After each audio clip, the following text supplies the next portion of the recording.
Money Mizzle Parlay.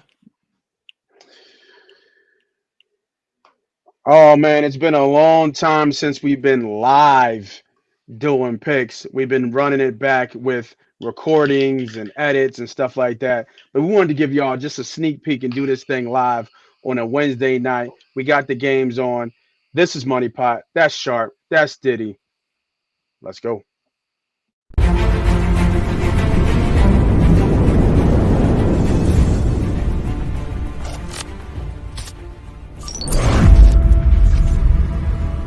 We don't. Welcome everybody back to another episode of the Money Pot Betting Show and Money Pot Podcast. I am the host. I am the CEO. I'm the president. They call me Moss Money. And we got the boys to your right with us, the money team. They call him Diddy. What's up, boy? Yo, we here. Yep, Another week. we are All right, here. now. Yep, another week. And of course, we have our own professional gamer keeping us sharp, as they say, on all our lines and all our bets. C Sharp, what's up, bro?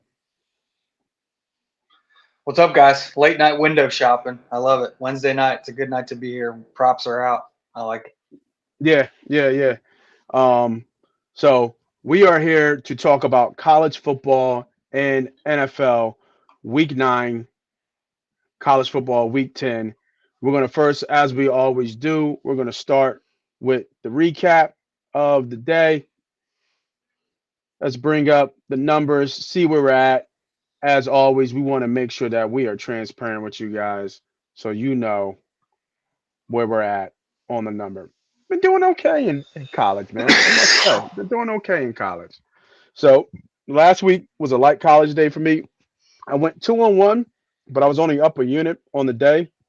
I did lose in that OU Candace under.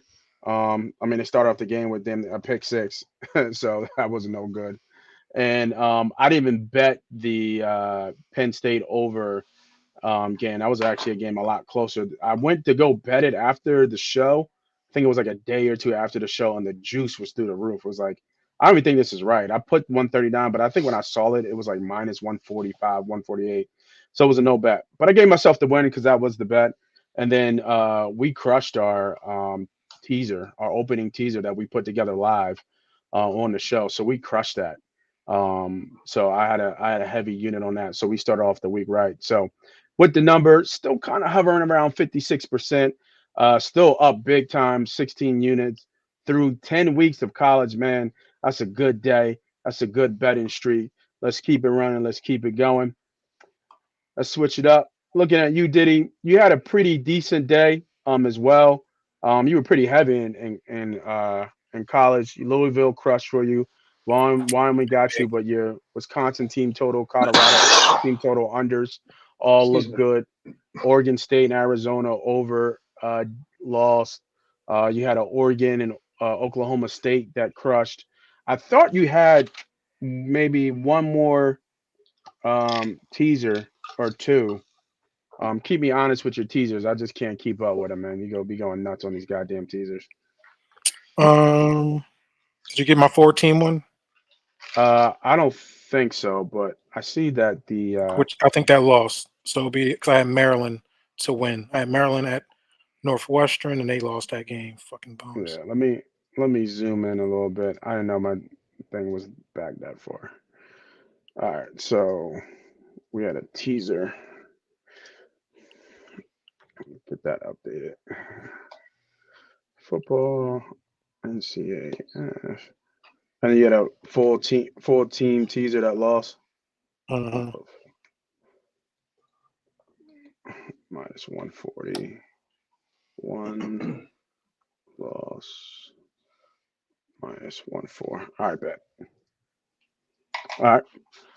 So what puts you right at still leading the way, man? Killing it over 60%. It's about 61% on the year. Still up 11 units. So crushing it right now in college from a win percentage, and then crushing it also in your total over. Sharp, you kept it light with college football last week. Did that UMass Army one that you had I think I had a teaser in there for you. Yeah, you're missing. The only thing you're missing that teaser. I thought So that that's teaser. my Go ahead. super teaser lost because Eastern Michigan, Western Yeah. Michigan ended up being a shootout. So that lost, but you didn't have me for Louisville -4. That hit. Ended up going 3-1. Oh, I thought I had Louisville. Oh, You I probably had guess it I on don't. Diddy's. Diddy Yeah, I was think I. talking and I was talking about the same Yeah, game. It's all good. yeah. Okay. -1. But my 3. teaser was a loser. Yes, everything Yeah, else but hit, but that Eastern Michigan, Western Michigan went over. yeah, and the other two were no sweat bets, man. The Oregon and San Jose State was easy money. Yeah, that was a So great was play. Louisville, actually. Yeah, my wins were great. My loss, I just my handicap on was just wrong on the MAC game. Some of these MAC scores are a little higher than expected. -120. Even last night, there was some snow in one of those games, and it still went over. So there's some scoring going on in the MAC higher than previous years. Yeah, so you find your way back. I mean, the percentage is still kind of good there with 54%. So you find your way back through that tough stretch that you had a couple weeks ago with some of those big losses. So not bad for almost 10 units worth of losses over maybe a 2-week stretch there. So I think that's keep chipping away, and you know what I mean, you already know what to do. You'll get there. Yeah. Let's keep it moving with NFL. We'll go through the whole thing because we are doing both. I had a lot of plays for NFL last week, and Cooper Cup and fucking Pickens killed me. Sam Howell had his over in like the first half. They just threw, and they wouldn't stop throwing the ball. I had a Pittsburgh and Philadelphia one that I thought would hit. That hurt me too. But I talked about that New York Giants and Jets game. I went pretty heavy on that. And I had hit the Josh Allen anytime touchdown on Thursday night. That hit to me as well. So getting me going heavy on that under helped me out there. But it got pretty bloody at the end there with some of my straight bets where just lost. Didn't see it right. George Pickens didn't get a goddamn catch until Hmm. damn near the fourth quarter on a touchdown. So it's kind of weird, but that's how the game goes. That's what it is. What it is. All right, Diddy, we went to you. You were even pretty much. You had the Jackson, Pittsburgh under, New York over, Tennessee under. Obviously, this Tennessee game was just a weird game, just with Levis there. And then, you had Atlanta hitting. So you were up about a unit, close to a unit over your 4 straight plays. I know you have some teasers, man. So you got to help me out on the teasers. Your teasers be. So You, teasers you, blew up. I had a 2 to 3 unit teaser. Kansas City fucked me. That was Philadelphia. Oh yeah, that's right. You called me on that one too. It's like, what the Yeah, fuck is up with KC? Philadelphia. I had Philadelphia easy with the Washington Redskins. Oh, sorry, Washington Commanders. Mm-hmm. And then we had Kansas City in a teaser for 2 to 3 units. I think I did 3 units that game. So that hurt me a lot. I also had Kansas City in a 3-team teaser that hurt me. So double whammy. Yeah, that's right. I remember you. Yeah, you called me on that, but yo, you had teaser. You had you had them in every teaser, and they fucked you. Yep. But I think I hit on the 3-team team total teaser. Let me just make sure and confirm. I just gotta go back to my notes. Yep, it was the New York Giants under at 46.5. It was a three-team 10-point teaser. I had the Mm-hmm. Minnesota and Green Bay game under 51.5. And I had Philadelphia Washington over 33.5.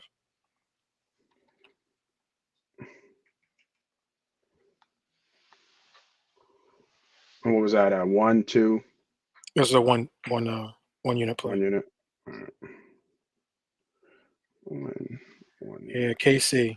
Okay, I got you, KC. I got you this week, baby. We're gonna find out. We're gonna find out. We are gonna find out. All right, and then I'll just put KC teaser buster.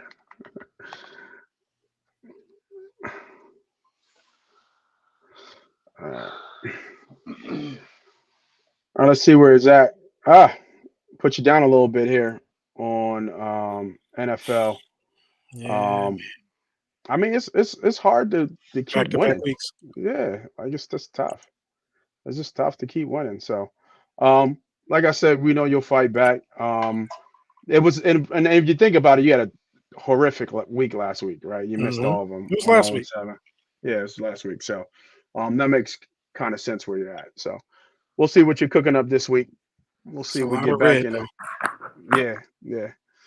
All right, Sharp. You had you crushed on your props. You missed, Diggs went Oh, disappeared. What? the biggest prop that I had on the show last week, I'm sorry, was AJ Brown. I thought you were That, going to say are we missing your AJ Brown yeah, Did you play 125? at that? the I didn't know you 125. played it. Yeah, he Yeah, did. that was on the show. Oh, okay. I didn't know if he I was played it gonna or say I not. think we're missing one for Diddy. I was scrolling through and then I was like, I thought Diddy had because I had him for yardage and then Diddy hopped on for the 125 to break the record. So what was that? Do you know what that plus money was? No, I don't. That was just the play I gave out. So Um, I would think I that think it was 145 maybe somewhere in there. I would yeah, I think. think it was plus 150. I thought it was Yeah. plus 150 on the show. I could be wrong, but I could have swore it was plus yeah, we 150. could just put the players out there to zero. You don't have to be a unit player for me because I couldn't Oh, get so, the extended line. okay. I see That what was you're the play saying. I put out for the pod. Okay, so we'll just say 0, but the win. Hmm. All right, that's cool.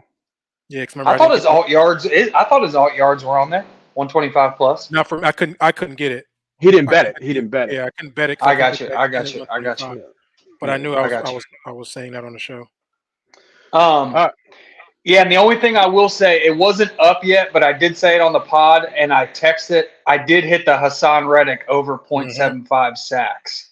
He got that strip sack when we He when got we that shit. recorded Wednesday. Yeah, that is funny. When we recorded Wednesday, just saying when he recorded Wednesday, he didn't his sack prop wasn't up yet. But I did say I was going to take it when it drops.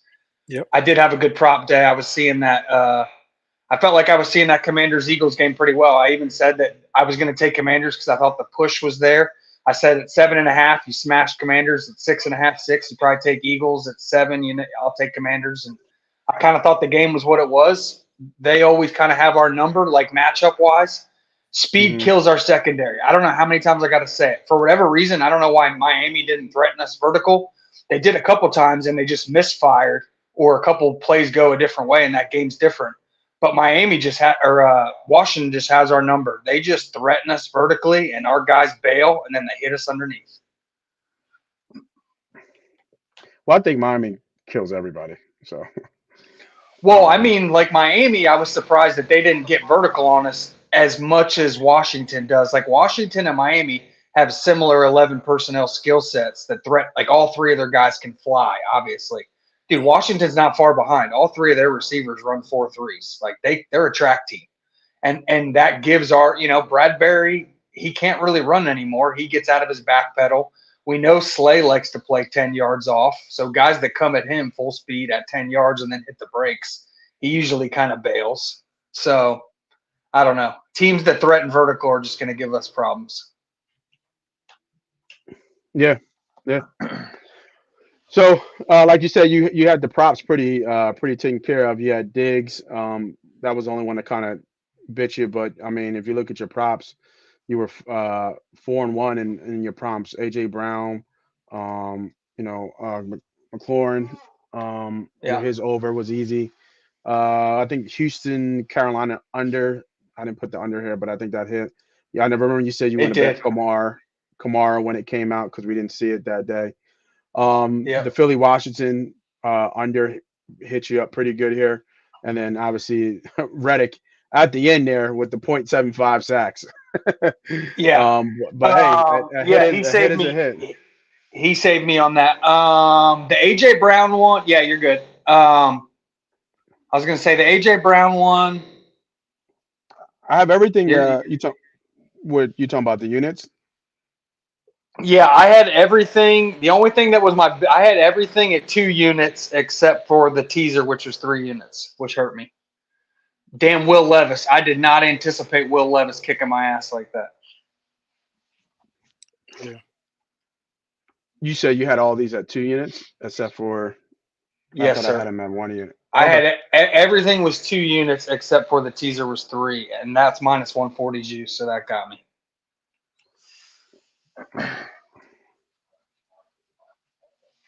All right. Which you Look at know the me, that's light for me. Usually I'm a 5 unit NFL guy, but I've backed off just because I didn't love anything. I mean, that's damn near a grand. It ain't too light. Right. Well, So, but the sharp freeze.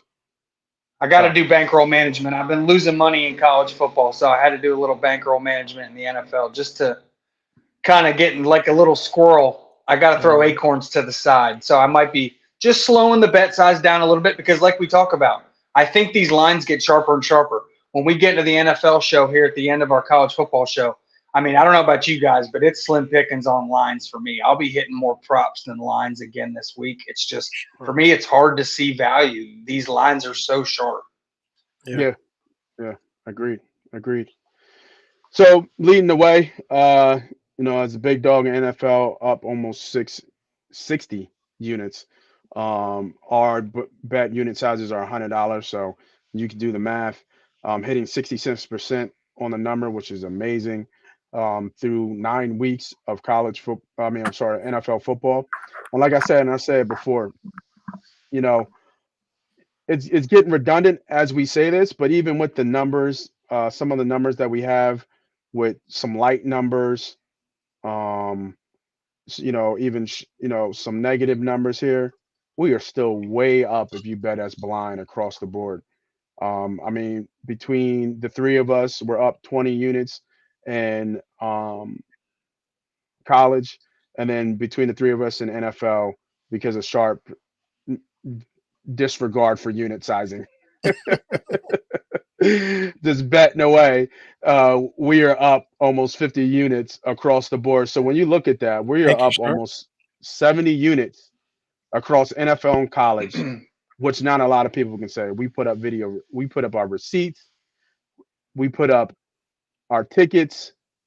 Just to let you know, it ain't all bullshit and talk. We actually put money on the line and putting these numbers up. So everybody wants to see winners and losers. So this is us keeping ourselves honest. All right. So now let's get into the show. Let's get into the game. We are starting off with college football. Let's go to the handy dandy sports book. We have been using DraftKings as of right now. I know there's some games going. Oops, shared the wrong thing. I know there's some games going on right now. I don't know what the scores are. Let me double check. 21-21, Ball State Bowling Green, 27-10, Kent State. Okay. They moved the Mac Wednesday versus Mac Tuesday, but he'll get back to Tuesday at the end of the year. I think the Well, they last had two they weeks. had two MAC games. They had two MAC games last night. They'll spread it out so they can get national exposure. Gotcha. If you don't mind, fellas, I gotta get me some of the bubbly. That yak. Yeah, man. A little bit of tequila. Is that for James Harden being shipped out or what? Ah. You know what? I was a Harden I fan. actually didn't like. Me too, man. I just think it went sour. Obviously, things got personal. I do want to remind people he did score 40 twice in the Boston game, or series. So, I mean, he And did. In my opinion, he did his part. Like I need to see that no matter what happens this season. I love Maxey, and I'm glad he's going to get the ball more. But Joel Embiid, dude, you are a ghost in the playoffs. Seriously, I'm just going to keep it real. You are a ghost in the playoffs. yeah, it's yeah, man. It's I think it was it was due. Obviously the relationship couldn't be repaired. So they had to Mm-hmm. get rid of him. And I actually think they actually got decent value from him. I didn't think they were going to get that much for him. So they got okay volume, a couple, two first round picks. I think a second round swap or something like that. So and then all the money they have, the cap space they have now is crazy. And we even talk about Tobias coming off the books next year. So they'll be able to make some moves. I think it's pretty decent that that Maxey looks good. And then they fought against the Bucks. That was like a high energy game, which surprised me. Mhm. So, they can hang. They got to win, but I mean, they also got 40 from Dame too, right? So, they can hang a little bit. And Maxey reminds me of Iverson, in terms of his attacking style, in terms of he just attacks to the cup. And Harden, we lost that with Harden. We didn't, Harden wasn't that guy. He was more of a playmaker. So, I think they're gonna be okay. What I mean? We'll see. We'll see who's still here after because they got nothing but forwards. It's like 5 forwards came in that trade. You know what I mean? With Harry Yeah. still. So Well, and I we'll also think we'll it was see. addition by subtraction, right? And not just Harden. Like some of those guys, they've been great in their careers at various times. But I mean, the cliff came for Danny Green, and the cliff came for Tucker, right? So like the fact that we got two of those guys out of here, that only helps, right? They couldn't score, and their defense had become marginalized. So it is what it is. They had to go. Yep. Yep. All right. Let's talk about it. We have Week 10 college football. We got Thursday night games. I actually have a bet here, and I'll start it off.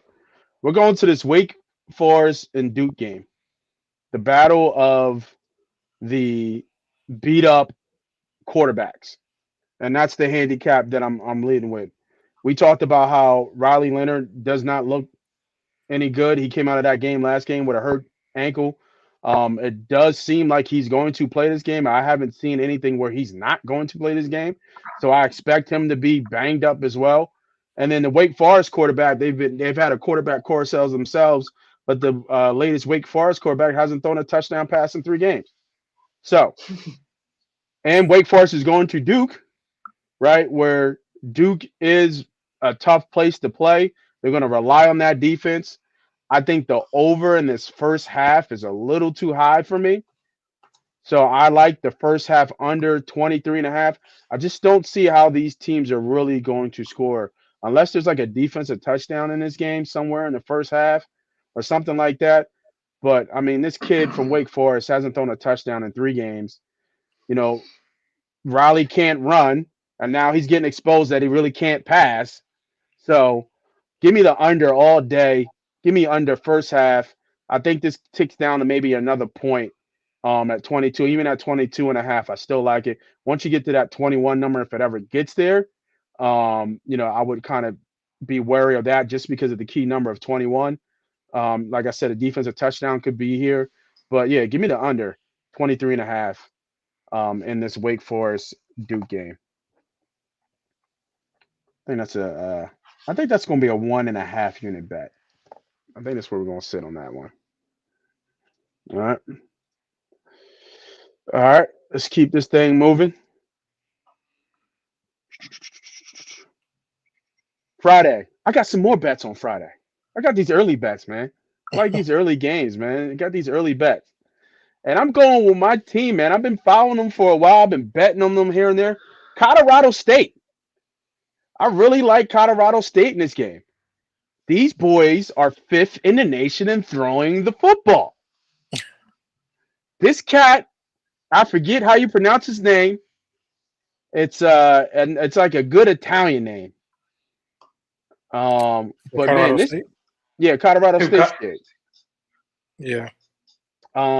It's like Bendico or something like that. Let me look it up real quick so I can butcher his name even more. But Braden Fowler Nicolosi. there we see that. Hey, paisano. Man, I mean, that's my guy over there, man. Like I said, I think Colorado has been in almost every game. They've played.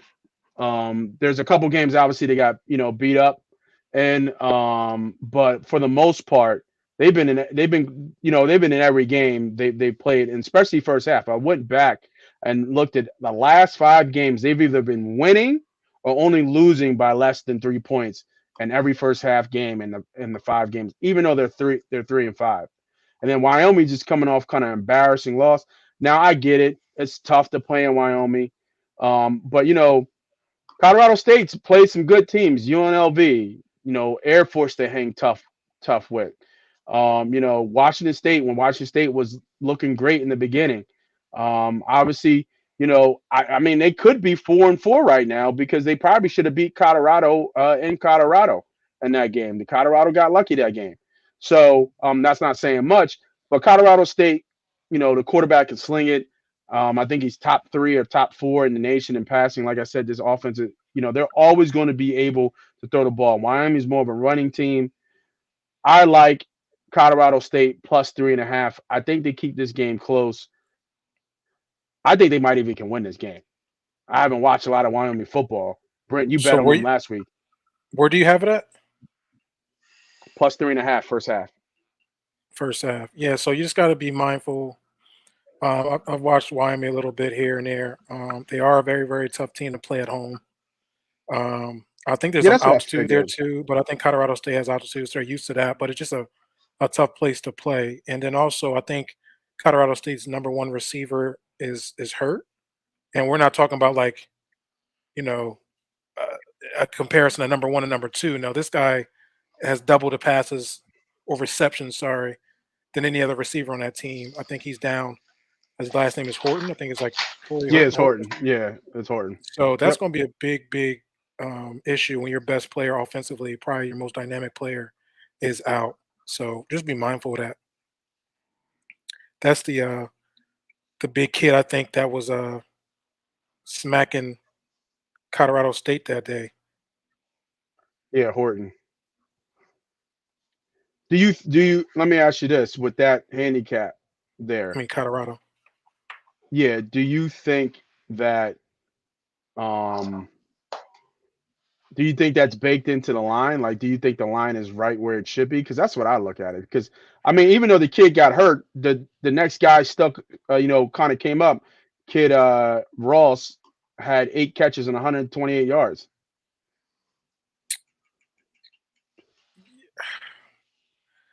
I mean, we're looking at. I think it's going to be an impact. 7 points. The line is at 7. I think Yeah. it'll be an impact. They're telling you Wyoming's going to win this game. You go to first half. I guess that's a good play. You're getting 3.5. You're getting through that 3 line.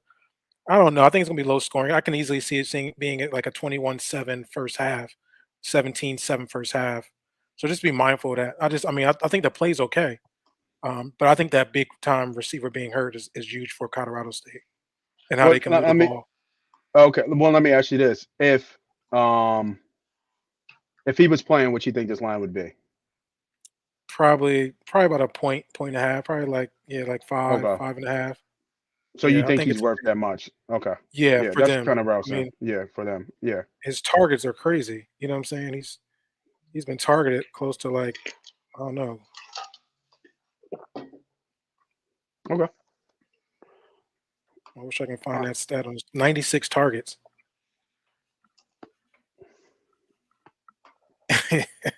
His catch rate is a 70 for 96. Jesus. That's a big piece of equipment not there for you next week. Yeah. Facts. So I feel you. All right, we'll tread lightly on that pick. You know what I mean? Just something to think drop about. it, 0.75. I still like the pick. I still like the play, but I guess I missed the fact that receiver was out and that receiver was hurt. So definitely something to look at. You know what? Let me I'll heed your warning. I'll take that off the docket for myself. You know what I mean? I like to play if they were full health, but if they're not full health, you know Yeah, what I mean? You that's could have just big. saved me some. You just saved me some money right there, brother. Possibly. Possibly, but I look at it that I didn't bet it, so there's Because more I feel money in like my the two pocket. teams, like you said, Colorado State over the past few games, they've been in every game, and all of a sudden you're hanging a +7 for them. Right? It just doesn't make sense. Yeah. Not for Wyoming. Wyoming shouldn't be beating nobody like that. I feel you. All right, let's get into the Saturday games. Let's go to the full slate. Man, real quick. Yeah. I just I added a bet to my slate. I was looking at some alt lines, trying to get some maybe unders on Wake, and none of the juice sounded right here for me. I like your taking the game. I love it. Mm-hmm. I was kind of seeing some value in Wake too. Like I'm kind of seeing like a more closer to a 10-point game, but I just don't see, even if Riley Leonard's slightly better than he was last week, Wake Forest's defense is pretty solid unless they're playing an explosive offense. And I don't consider Duke an explosive offense, even if Riley Leonard's 100%. And at 75%, they're not a good offense.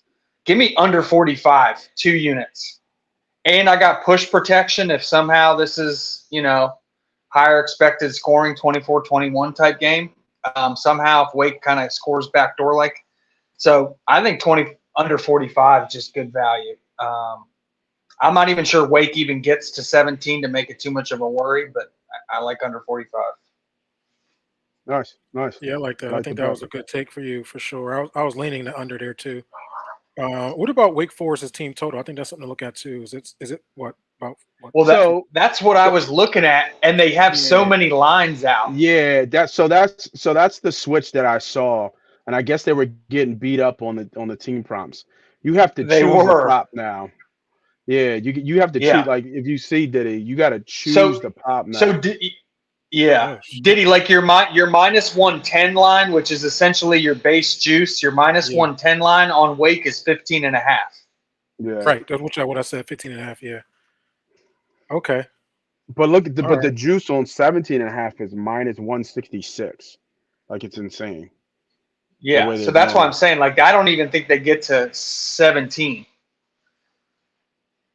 Yeah, but sidebar. I mean, How sick is this? I just think the under. I just like the under is the best value. As well as Zach Gallen has been pitching in this World Series right now. What's the score? It's 0-0 in the 7th, bro. And Texas now got man on third and second because Zach Gallen is giving them all he got. He's now at the 7th inning. No outs, man on second and third. This game's about to be over. Yeah. They said that series has been the worst watched series. Series about to be over. Time. Of course. Yeah. Who's watching this? Garbage. Damn it, Phillies. I mean, I got to be honest with you. Baseball needs to figure it out. Like, you can't have your biggest series when you got college football, NFL, and NBA going on. Like, what are we doing? You got to end like a month ago, or at the very latest, like 2 weeks ago. Too many games. Man. Oh, there it is. 2 runs coming in. All right. So where were we there? The slate, right? Now we're heading to Saturday. Yep. We're heading to Saturday's games. I do have something on the Ohio State Rutgers, but I've been talking a lot. Anybody got anything on this game? Ohio State Rutgers? Yes. I thought you had something sharp. No? I do. Yeah, take it away. I like the under. I do think it's a kitchen's. It's pretty simple to me. Like, all these Ohio State games are under. Like, I still stand by my handicap on the Penn State Ohio State game. I was wrong a little bit, obviously, on how that game shook out. But Ohio State's led by their defense. And the way that they handicap their players shows that. Like, they held Travion Henderson out for a month. They didn't even use him against Penn State. That's their best running back. And they were like, nah, we're just going to wait till Wisconsin. They still held Emeka Egbuka out. So this team is willing to just wait it out. You can see what's happening. Like, this team wants all hands on deck versus Michigan because last year two of their best running backs were out. Their top receiver was out. Their top tight end was out. They were beat up versus Michigan. And this year they're making sure that's not going to happen. So they're holding out guys. So I would not shock me if they hold out more guys that are 50-50. Rutgers plays great defense. Rutgers is going to throw the kitchen sink at Ohio State. This is their Super Bowl to keep it close. Like, they're not going to win. They don't even expect to win. They just want to keep it close. If they cover, that's a win. I just think this is going to be an ugly football game. It usually is. And even if we start blowing them out, our backup, here's the thing. Our backup quarterback's hurt. I say we because I'm an Ohio State graduate. Our backup quarterback, Devin Brown, is out. He's not going to play, right? So Kyle McCord, if this game gets ugly, they're going to pull him out. They can't afford to get their starter hurt. And we're going to either a true freshman who has no idea what he's doing or a sixth-year kid, Blake Gavia, who does not deserve to play. Just, it is what it is. So either way, this just has underwritten all over it. Yeah, I definitely like the take. I like I got the under. So I'm on this game as well. But I actually played a little bit of dice with this and tried to find a team total here, and I'm sticking with the normal Here we juice. Under go. He's back doing it. 10, under 10.5. I'm doing team total though on Rutgers. Under 10.5. Team total for Rutgers. All right, all I right. think they might get the little score here and there, but I think if anything they score one. Yeah. If anything, they'll just Like score this one. will be the game where they go for. This will be the game where they do fake punts, fake field goals, double reverses, go for it on 4th and 3. Like this is that game. Like Greg Schiano, like he's going to go for every 4th down that's even remotely close to manageable. Yeah. So give me under Rutgers team total 10.5. That's just a 1 unit play for me. I might since you talked me off that Colorado State, you know what? I'm gonna make that Duke Wake Forest a 2 unit bet.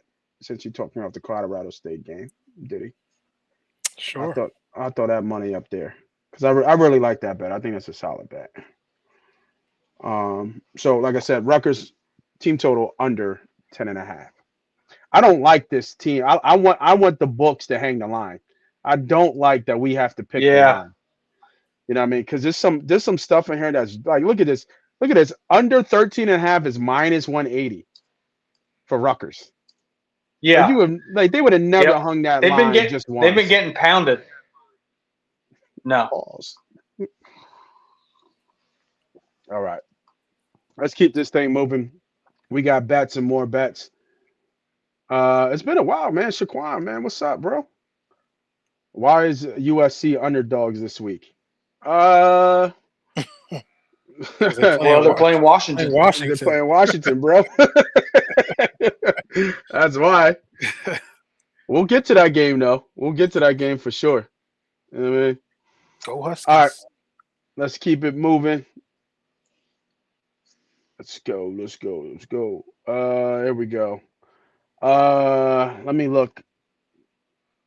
What you got here, Diddy? I think you got something cooking up here, right? Yeah, That's 12 what o'clock we do. games. I got Nebraska, Michigan, and Notre Dame game, Clemson. So those are the two All right, plays it's I all got. yours. Next game up, Notre Dame, Clemson, -3. Total is 45.5. Talk to him. Yeah. Right now you catching Clemson. I know this is probably a bad. It seems like a bad spot to jump on the opposite side of Clemson right now after they had a rough week last week. But Notre Dame is coming off a bye, and I think that's really, really important coming here. Got to go to Death Valley. It's not easy to play Death Valley, but Notre Dame all season long has played tough games. So I think they're prepared for this. Looking at their schedule, they had to go to Duke in that Rutgers environment, had to go to Louisville and lost in that Rutgers environment.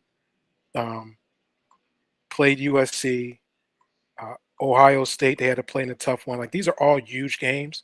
So going into Clemson, I think they'd be prepared for the type of environment and the attention.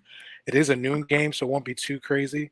But I just think Clemson is just in their rebuild year. They've been winning so long to what the coach was saying, and then now even when when they're having a tough year, it's like the hell is falling in on them. I just think this continues to roll on Clemson. I think Clemson can't score the football. Notre Dame has stout defense. Clemson struggles on the offensive side of the ball. Last week they scored 17, 20 the game before that, 17. And then when they play a marginal team like Syracuse, they scored 31. But then they're back to 24. They just can't score enough. I think Notre Dame here is a great spot coming off a bye, 2 weeks to prepare. And I think they get the ball rolling again and try to make a run to close out this season. And hopefully somebody ahead of them that will lose to give them an opportunity later on in the playoff potential or maybe even a high bowl. So give me Notre Dame here away. I'm going to buy a half a point Ooh. for security. So we're going to buy half a point and take Notre Dame -2.5 at Clemson. I wonder what that juice. What's that juice? At -2.5. Yeah, it What's might that? be like 130. 130. Yeah, I was about to 125. say. Yeah, -135. Right on the Yeah. nose. All Yep. right. I'll pay that. -135, 2.5. Yeah, what was the comments that Debo Cat came out and said? Didn't Yeah, it was pretty wild. I think the guy was kind of jumping on him about they don't pay you $11 million to go 5-5, and Debo just kind of took it personal, as he should. Like, bro, like, what are you talking about? Like, okay, well, guess what? Apply for the job. Apply. Right. At the end of the day, I thought it was worth the comeback. I thought Debo has the right to say that. He's a national champion. Has had Clemson as being a powerhouse for the past, of the past decade. They've been elite. So, I mean, I think they're due. Every team doesn't always replenish. So, Yeah. Here's the thing with Dabo Sweeney. Here's the thing that's going on with Dabo Sweeney and why he's kind of gotten a little antiquated and why Clemson's fallen behind. He refuses to use the transfer portal. Refuses. He won't do it. So if you miss in recruiting, it happens. NFL teams miss in the draft. true. College teams miss in recruiting. If you miss in recruiting, right? They weren't a dynasty like they were. So they're not finishing 1, 2, and 3 in recruiting every year like they were in his heyday. They're finishing more like 7, 8, 9, or 10, 11, 12. So they're missing a little more in recruiting. So they're not getting 2 of everything. So you can't miss on 1 of everything. They're missing a little more on 1 of everything. Obviously, Cade Klubnik isn't the QBs that they've had recently. DJ Uiagalelei, he wasn't as good as maybe they thought. And he just won't plug holes like all these other teams will. And just here's the thing with the transfer portal nowadays. You have to pay cash. Like any good transfer kid is cash on delivery. Like it's how it is. It's COD, right? Like some of these programs won't give money to high school kids, and I'm fine with that. But to take someone's transfer player, that is cash. You have to pay cash. He refuses to do that. His program falls behind, and that's why he's catching flack from media members. Yeah. Yeah. You got to play the game to play. You know what I mean? Yeah. Game's changed. Yeah. That's true. The game has changed. Yeah. It you has. got to change with the game. So I definitely get that as well. So, all right. Let's keep this thing moving. We're going to bump. Go ahead. I was going to bump to the Nebraska. I know it's still 12 o'clock. Yeah, no, I'm on this Kansas State Texas game. Gotcha. And I ain't on Kansas State. Because everybody on Kansas State. I am not on Kansas State. I am on this Texas team. When I look back at this game, I know where did you get this line? Was it -9? I got it at +9 on the look ahead, K-State. Yep. Right before the last games kicked off. Right before basically Friday night before K-State blew the doors off Houston. And then before everyone got to see Malik Murphy for the first time. Right. So let me ask you boys this. Where this game sits now, do you agree with this line? Because I'm having a hard time seeing this line. Now I like Texas in this game, and if I was playing Texas, I would put them in a teaser, and I actually do have them in a teaser. But even straight, like, do we really think Kansas State is going to hang with Texas in Texas? Like Kansas State, like their 2 losses have been on the road in tough places to play. Right? They lost at Mizzou and they lost at Oklahoma State. Now they fought back, in Texas Tech is a tough place to play at. But I mean, we're talking about Missouri and Oklahoma State too. And now you gotta go to Texas to kind of fight that fight against Texas. I know Murphy's not yours, but shit. They threw up 35, 34 points last game with him at QB. Like, yeah. You know what I mean? Like I think it's a huge overreaction here. Like huge overreaction. Well, just historically, the way they play each other, they play tight games. I think it's only been over the past 6, 7 years that there's only been one big blowout between these two teans. You're talking 5. Yeah. But is Kansas State losing by a touchdown a blowout? I'm not saying a blowout. I'm looking at the line. The line is -4. This ain't like -10. I mean, I think to answer your question, I think the line is pretty sharp. Like, it's saying that the history between these two teams is about a 5-point difference. So you're getting 4.5. You got two. I mean, both these teams are really good. Texas is a tough team. Kansas State's a tough team too. I think the line is fair. All right, so So I think the look ahead line was way off. Mhm. I think because of matchup wise and with you, the look ahead line knew that Ewers was going to be out, right? That was not a 1 week injury. So when that Mhm. K-State line dropped, you knew that was before Malik Murphy played, but you knew going into K-State it wasn't Quinn, right? You knew it was no matter what, it was either going to be Manning or Murphy. So when the line dropped at 9, I think that line got hammered. So I think what happened was the books got so much exposure from the look ahead line from sharps, and now they won't let you put down, no one will let you put down a 6-figure bet on a look ahead line. No book will ever take that.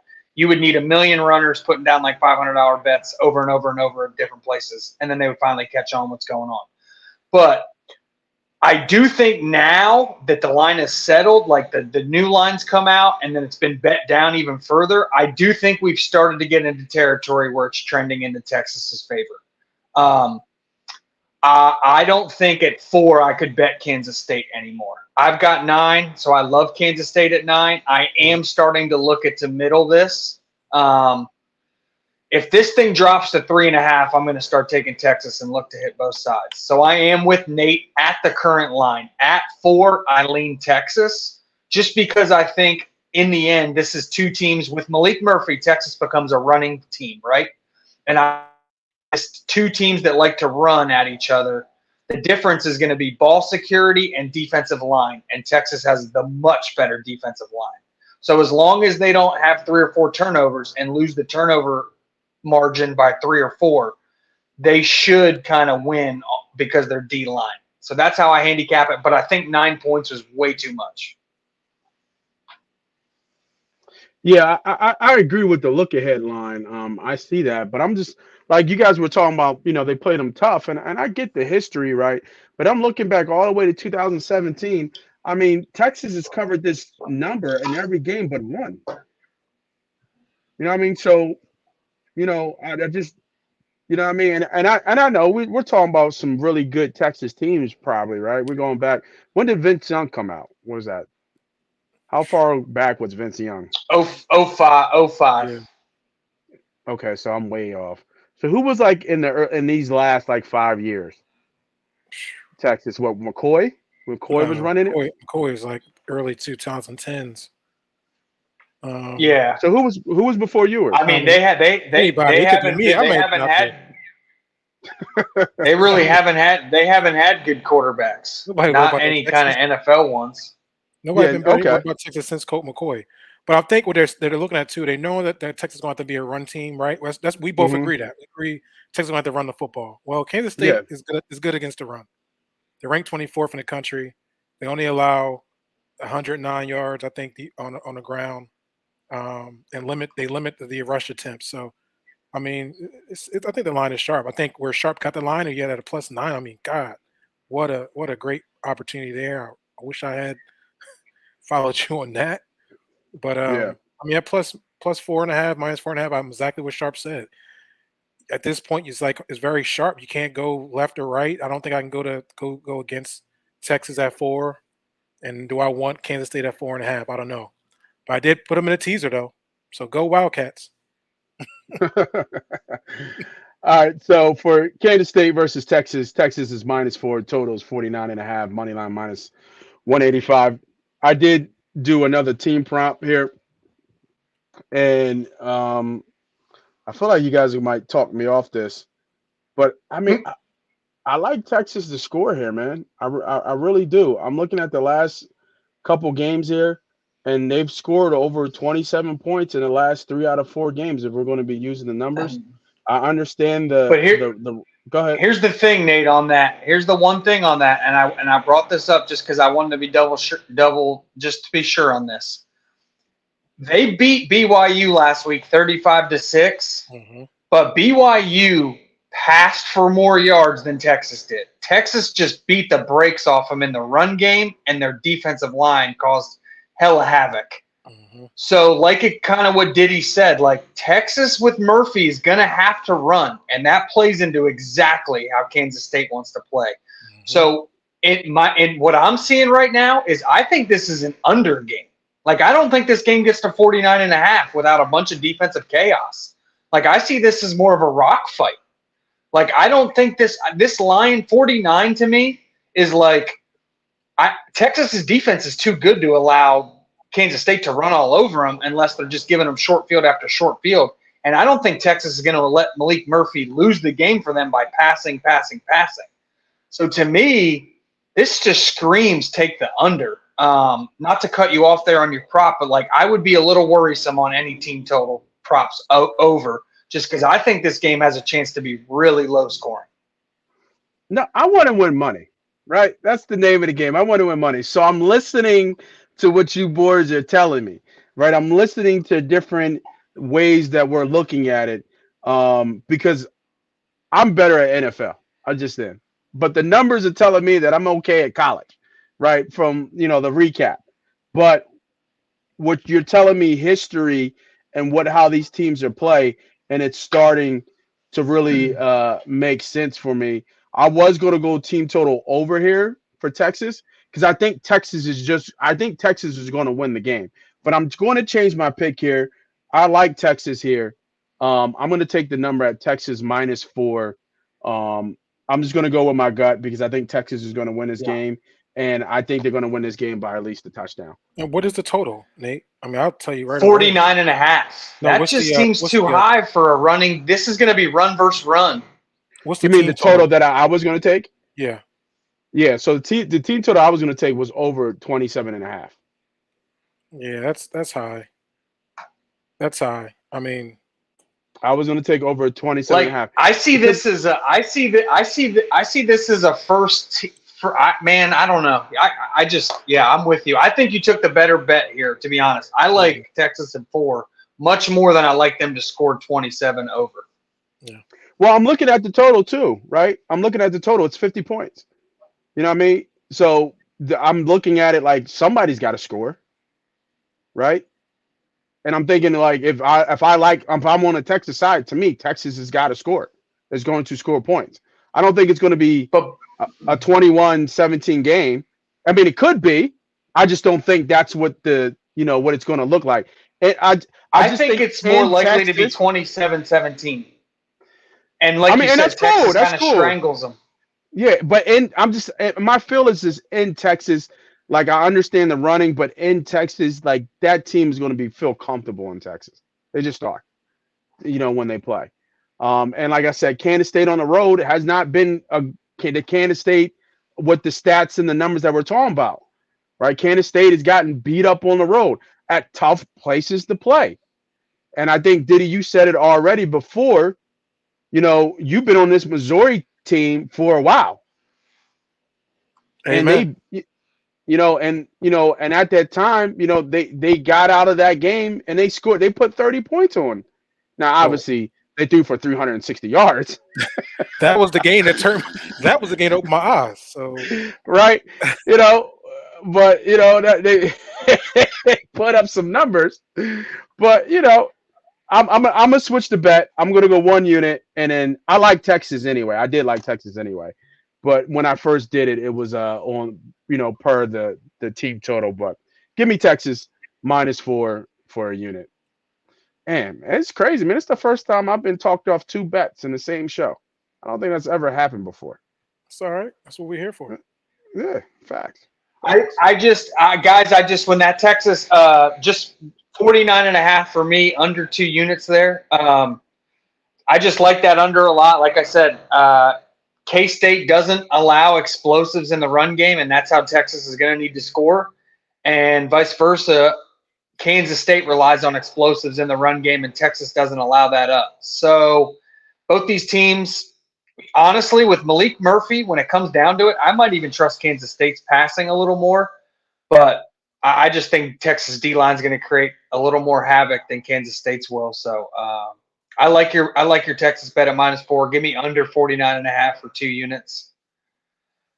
Hey, real quick, Moss, on that Ohio State game, I think DraftKings pulled it. FanDuel's got it up at 42.5 for Ohio State. I don't know what's going on with that line. Oh, okay. So you have the Duke versus under 45. Was that a 2-unit bet or 1 unit? Just want to make sure I write it down. 2-unit. 2-unit. And then the Ohio State. Texas, Kansas State under 49.5 for. You got me on that. Yeah, under 49 for 2 units. For 2 units, yeah. And then you just said Ohio State, Rutgers. Yeah, it's 42.5 on FanDuel. Shit, I like all 3 of them in a 3-team teaser under. Yes, sir. 3-team 10-point teaser. All right, Diddy. You said you've been wanting to get this Nebraska game out of you. So go ahead. Nebraska versus Michigan State. Nebraska -3 totals 34.5 -148. Talk to him. Yeah, this is just a play for me of 2 teams. One that I've been tailing now for the last few weeks, and one that I've been fading, and that's Nebraska has seemed to turn the page ever since they played Michigan. It seemed like that page had been turned on this team. They've kind of gathered together. I think we saw them nationally against Colorado. They looked really sloppy, turned the ball over a lot. But once they made that quarterback change, it's been nothing but green for them. And Michigan State, this will be their 7th straight loss. They've lost 6 in a row. Only team they beat this year are mid-major teams such as Richmond and Central Michigan. So for me, I'm gonna take this Nebraska team. The line looks short to me at -3. I know they're traveling to Michigan State. I don't care. I just like the way Nebraska's been playing football. We're going to take that by half a point, just like we did Notre Dame. We're going to take Nebraska -2.5 going to Michigan State and winning this football game. Has Michigan? Lo and behold, Nebraska's 6-4. They're a bold team. I was saying, has Michigan State done anything? I know we remember the big, how they kind of like settled in and bounced back at all, or no? Oh, I mean, bounce back. I don't know what bounce back means. As far as their program, it's the same. They're on a 6-game losing streak. They can't score the football. They have 12 points over the past 2 weeks. All right, I got it. I mean, they played Rutgers close at Rutgers. I mean, that ain't saying much. That's probably the highlight of their years, losing to Rutgers by 3. But besides that, that was the most points they scored all season since the Richmond game, and that was over almost 2 months ago. So they can't score. Yeah, and Nebraska has shut down shut down their last 3 opponents under 14 points in the last 3 weeks. So here's a little tidbit too on them, and I'm right here on you. I like Nebraska as well. I was hoping this line would move, but it's starting to look like it's not going to move in our direction. I want to get it before it goes to 3.5. So yeah, lock me up for Nebraska -3 as well. It's a lock agreement for both of us here, or however you want to look at it. Best bet agreement. I will say, here's the thing too on Michigan State. So when they lost their coach, right? Players are allowed to free transfer when stuff like that happens. And there were some players that kind of sat it out, maybe won their red shirt, so they decided to shut it down. That kind of hurt their depth. Well, they also had a couple guys. If you want to play on another team in January for their spring program, you need to get enrolled into classes now, right? People are about to go on Christmas break. You have your finals, then you leave, and then admins are gone. They had some key guys leave the program and are obviously looking to leave the university. So they have no depth. They have stabilized themselves emotionally. Like, they are at least trying, but they're just a dead man walking. They're just depleted. Guys that wanted to retain eligibility, who didn't play 4 games, aren't going to play 4 games. And like I said, guys who wanted to transfer have transferred. And then guys who are looking to transfer the next time the portal opens have kind of withdrawn themselves from the team. So it's just a walking red flag, and I just think Nebraska's kind of undervalued in this situation. I would be willing to take Nebraska probably all the way up to -5. I think 6 is probably a key number in this game, but I like Nebraska to cover for sure.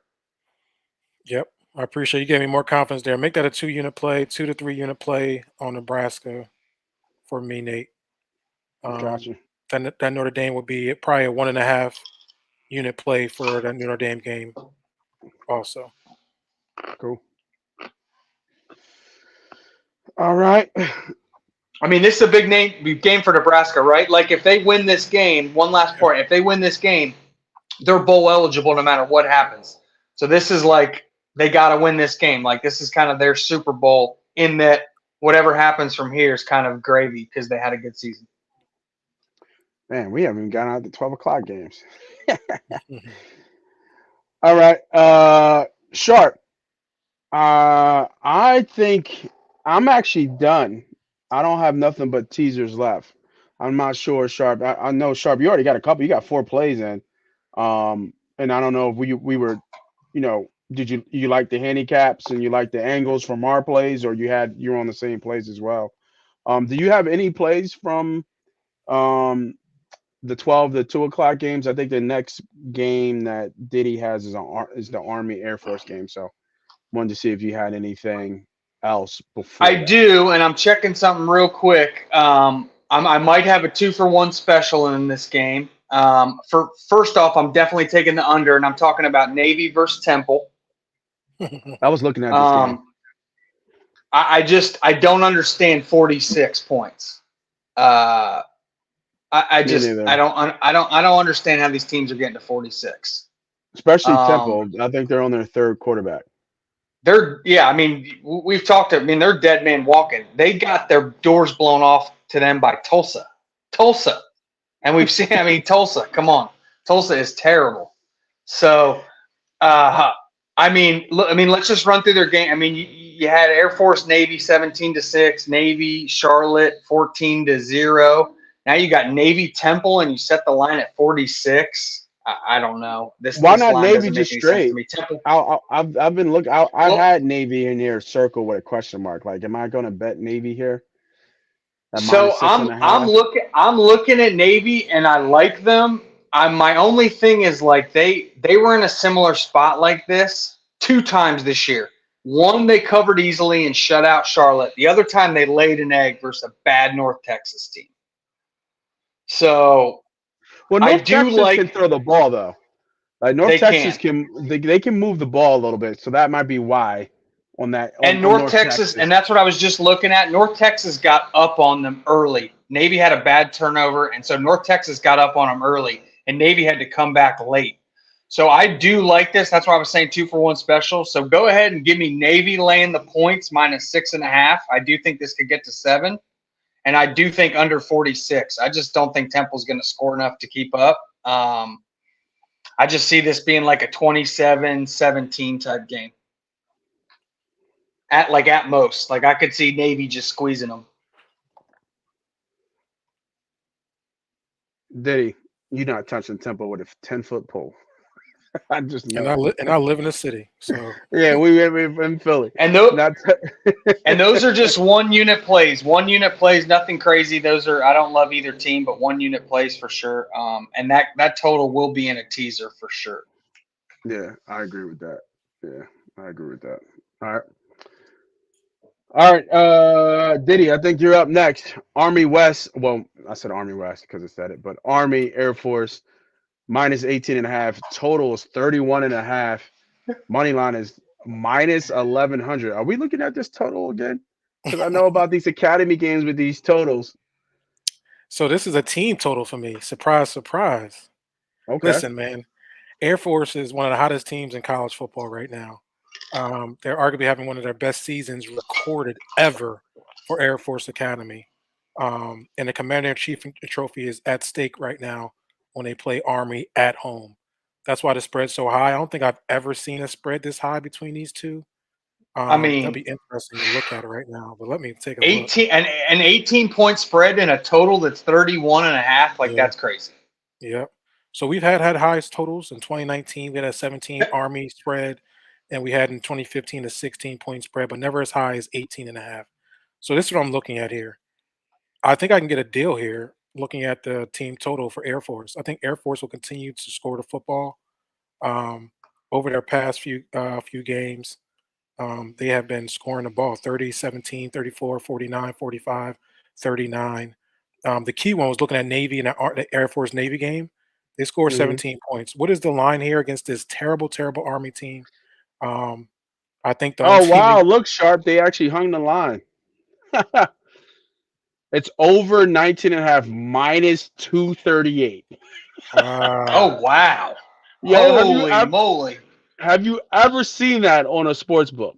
I've never seen Yeah, that on an online sports book. they took a stance in this game. Boy, they Yeah, took a they don't stance. want you to touch it. They said you better not be taking Air Force team total over. Yeah, so what's Wow. the adjusted one? So I have to go to the adjusted. I'll take it up to 20.5. Let They're me not see if I. offering it. That's the thing. They're not offering it. Yeah, they're not offering it on Mm. this one.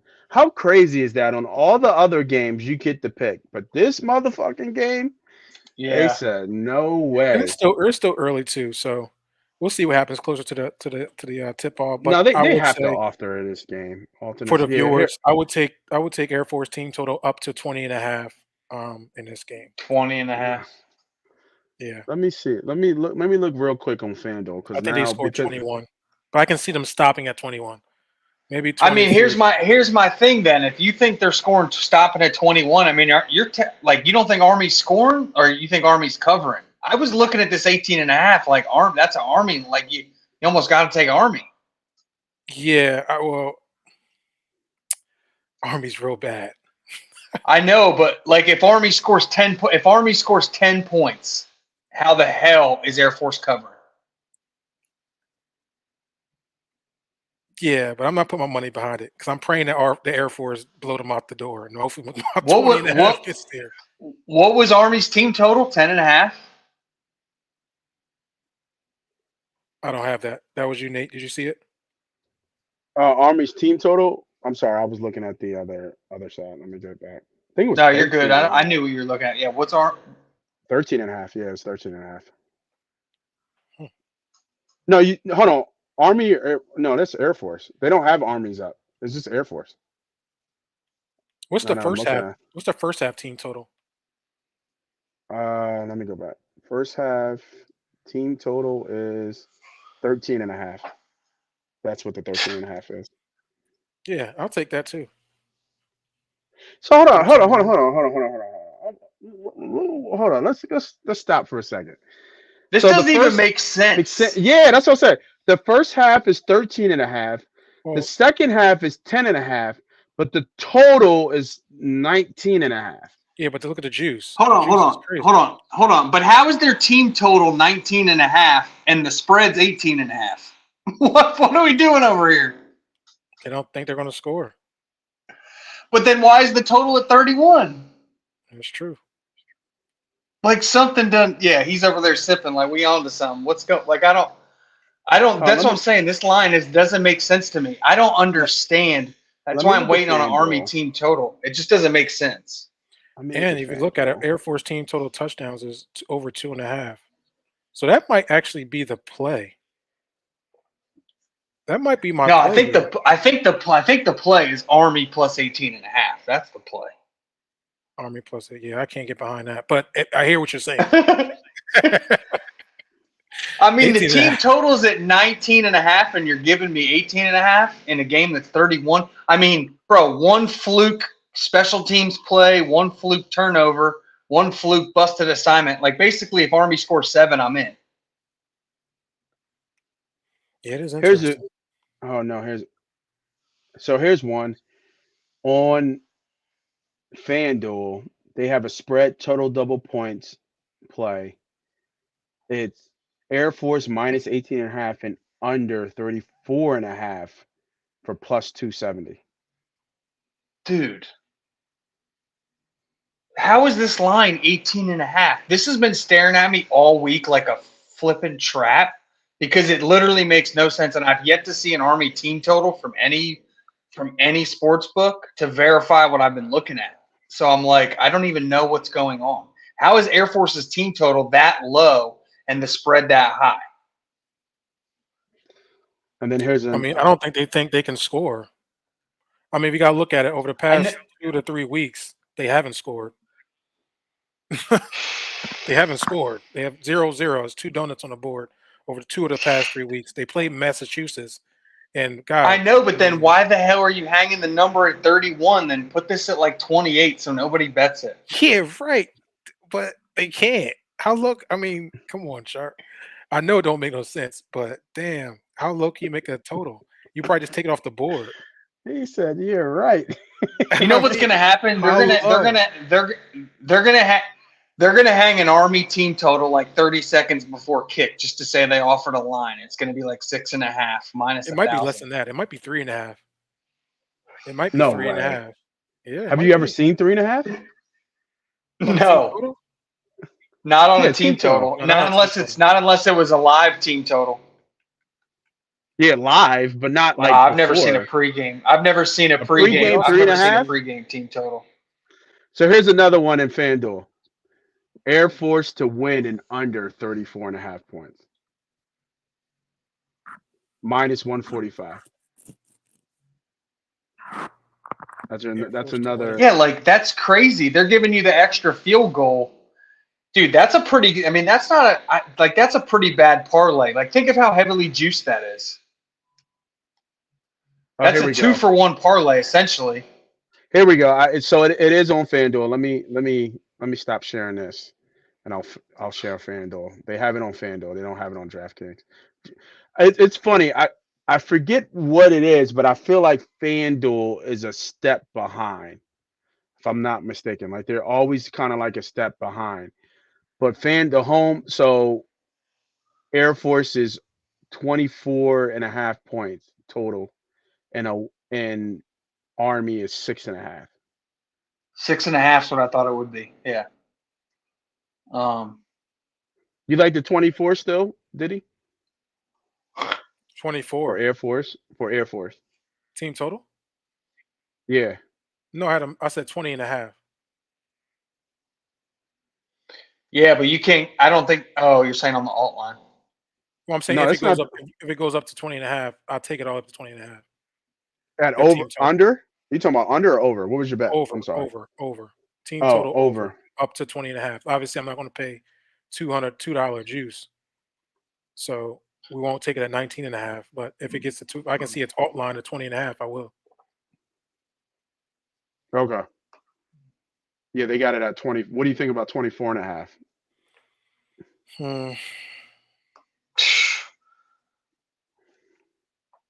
I don't have no comment on that one. Damn. As I was saying, I'm up to 20.5. Like I'm not here to really gamble. I'm trying to make the right play. The best play What? for me is, You're on a gambling show. You're not here to gamble? well, when you say gamble, you mean What to about? risk money to the point where I don't feel I like know what I, you mean. you know I what I know mean? what you mean. This But motherfucker say I'm not here to gamble, Moss. like I won't be on a game. That's how I kind of like if I don't get the line I want, I just won't get on. I'll move on. I got Yeah, other plays. I yeah. don't I mean, mind dude, crossing out. Army's only been shut out twice this year, and once was against LSU. So I'm going to throw that out. That's not really comparable. I But mean, they have- Troy shut him out. Troy shut him out. And Troy does have a good defense. Air Force has a good defense, but Army knows Air Force. I mean, but Sharp, there's not many times you're getting shut out in football games. Like to have 2 donuts in your season is like Jesus. In back-to-back weeks, I mean, I'm saying that it can easily happen. They got a freshman quarterback in here. You know what I mean? Like that's what Army just is in bad shape right now. But hey, my play is going to be up to 20.5. Hopefully the juice get lower, and I'll take over Air Force team total over 20.5. That's going to be my play. Okay. Do you know Obviously. what that juice is? Like, do you have that bet? No, I won't get that until closer to kickoff or what it would Okay. And Yeah. if they hang that bet, right? Like If they that's hang if it. they hang it. Okay. Yeah. Okay. I won't be taking 19.5 at 200 plus odds. So Can I do? Yeah, they won't even. All I got to know is how is Army Air Force at 31.5 and Navy Temple's at 46? Like, I don't know what's going on.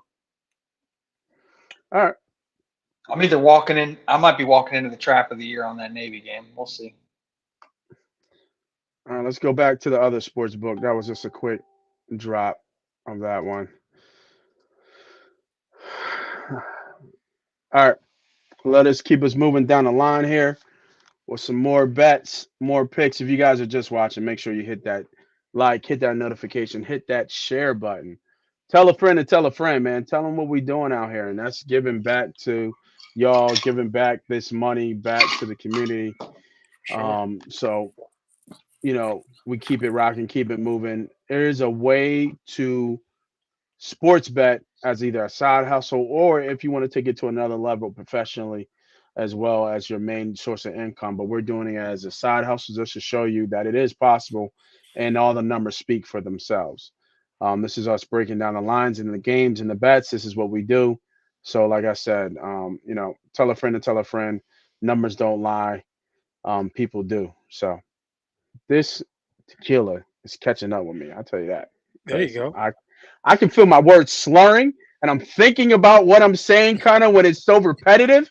Like I have to slow down in my head to think. So I'm just letting y'all know. So if I fuck up, just help me out. All right. It's all good. Did you tell them to like and subscribe, please? Hit that. Hit that. I mean, that's what I just said, bro.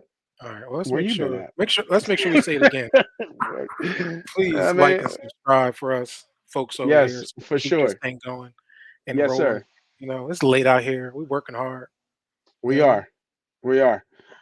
We got some 3 o'clock games coming up. I think the next 3 o'clock game is a Florida State game for you, Diddy. Any Sharp? You got anything else on this game? I really like Missouri. Am I the only one who likes Missouri against Georgia? I No, really like Missouri against Georgia. no, you're 15 not. points. And it's over that key number of 14 too, right there. Did they get blown out? That's what they're saying. That's what they're saying, right? They're saying that Missouri's going to get blown out. Ah, I'll tell you, Mizzou. Mizzou's in all teasers. I'll tell you that for sure. Amen. For sure, they're in teasers. Definitely in my teasers. But I The like 15 that To me, the 15. 15 and a half is a trap for some reason. I can't see why that 15 and a half is hanging there with Georgia. I mean, Oh I guess they're man, going between the hedges in Georgia, but I like Missouri. I think they should be able to cover 15 and a half, but something's I telling me to get it yeah, above. So, I this could be like the one of those. 15. Because it's weird that 14 and 17 is key, right? Because it's right in the middle. It's middling it right there. You would 17 and a half. They probably get crushed with bets on Missouri, but I just think this is Missouri's like Super Bowl, right here and there, because I think their schedule's soft after this. So they have one loss. They win this game, especially against Georgia. Which Georgia is Georgia? Was Georgia ranked 2 or 3 when they came 2. out? Second, 2, right? Mhm. Yeah. They somehow find a way to win this game, man. They're more likely going to the playoffs. I mean, Well, which is hold on. crazy. I don't know about the playoffs, but You don't think they make it to the play if they beat Georgia and win out they and still have got one they still got to loss? hope. They still got to hope something happens up above them. It's like Really? they'll move into the maybe the first out, but and I like Missouri, but Really? You don't think Missouri would have a say? Beat Georgia in Georgia? it'd be a great win. I don't think the lines Right? tell you that's not happening. I mean, I'm I saying know that, but outright winning.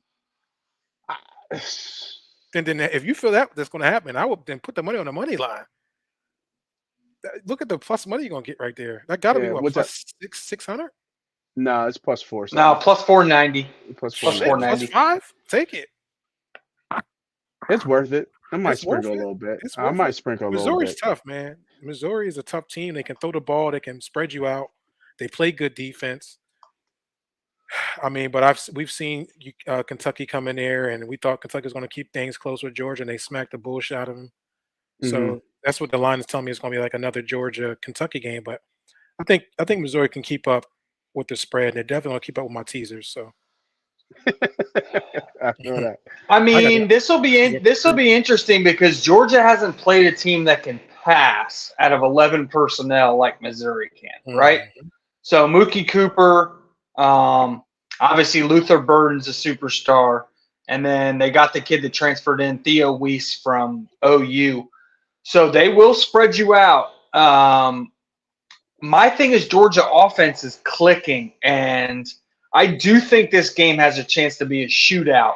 And I do kind of lean at 15 and a half. I definitely lean Missouri because I think this game's going to be a shootout, right? And that just plays into how Missouri likes to play. So if you're giving me 15 points in a shootout, I kind of like the 15. I'm not a best bet for me, but it's definitely a strong lean. Like I think Missouri can definitely hang with Georgia for a while. I just think over time, the more dropbacks Missouri has to have, chaos is going to happen along the front, right? There's going to be a tip pass or something. Georgia's defense eventually will get home. Okay. Yeah, I Yeah, think that's I'm think I'm tough. yeah, I think I might sneak. I'm doing it. Give me Missouri plus the 15, Yeah, I like and that. then give me Missouri. You probably won't like this. Give me Missouri money line, bitch. Let's go. Let's go. That might be the Listen, tequila. That might be the tequila talking right today, tonight. yeah, Well, but I will say this. I will say tequila, this, tequila. Moss.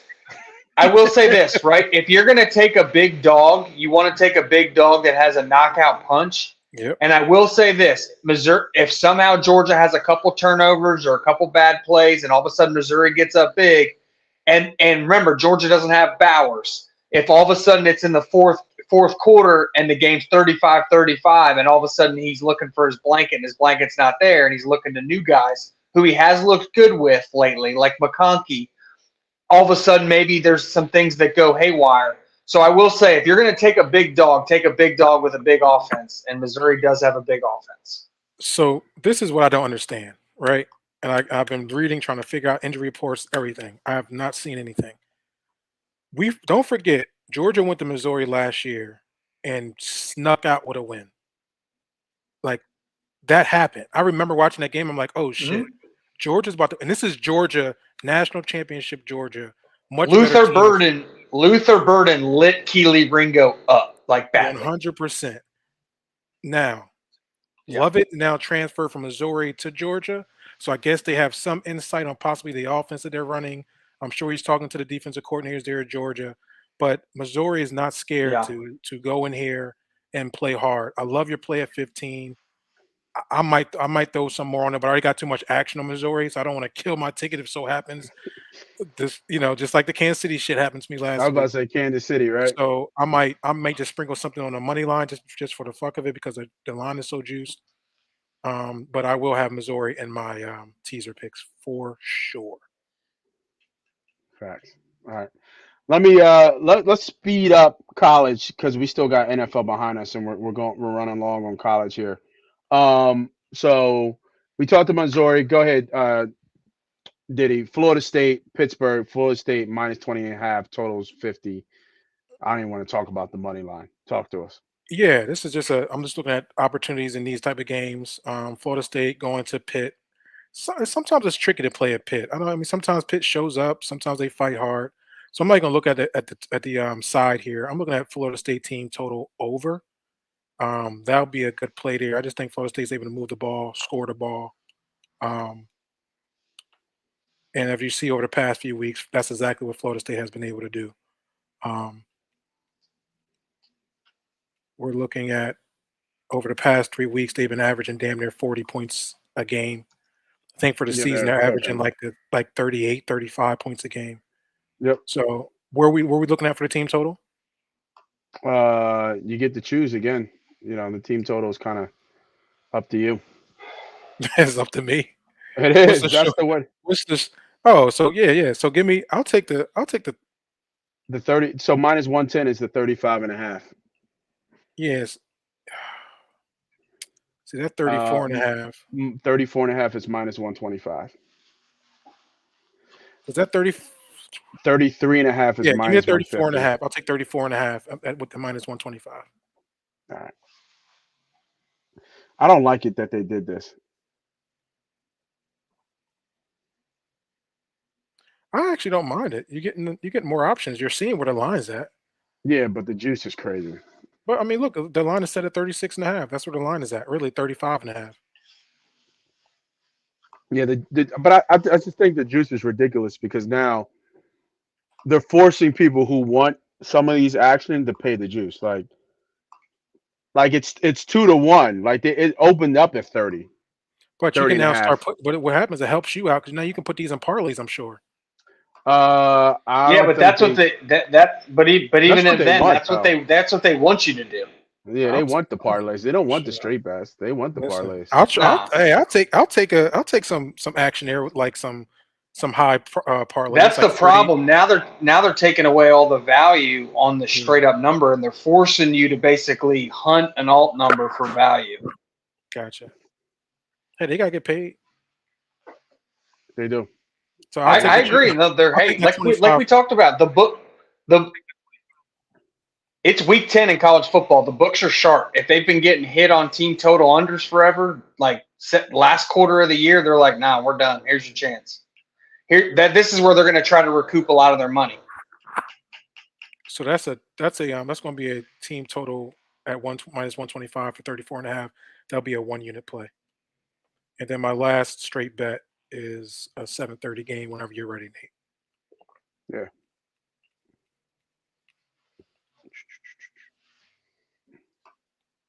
Yeah, boy, just hit my bet, baby. Yes. What? I was nervous about it. The Rangers? Yep, I had Rangers over 4.5, and I had Rangers to win, and I had Corey Seager MVP. That shit. Did you get him early?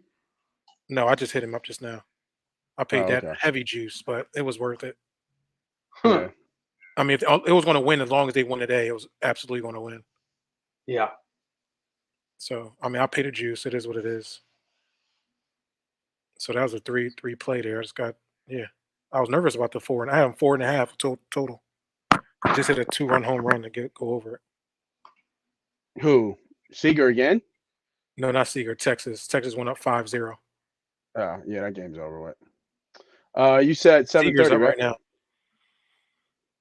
What's you said 7:30 game? Yep. So Yep. we're gonna go Purdue at Michigan. Okay.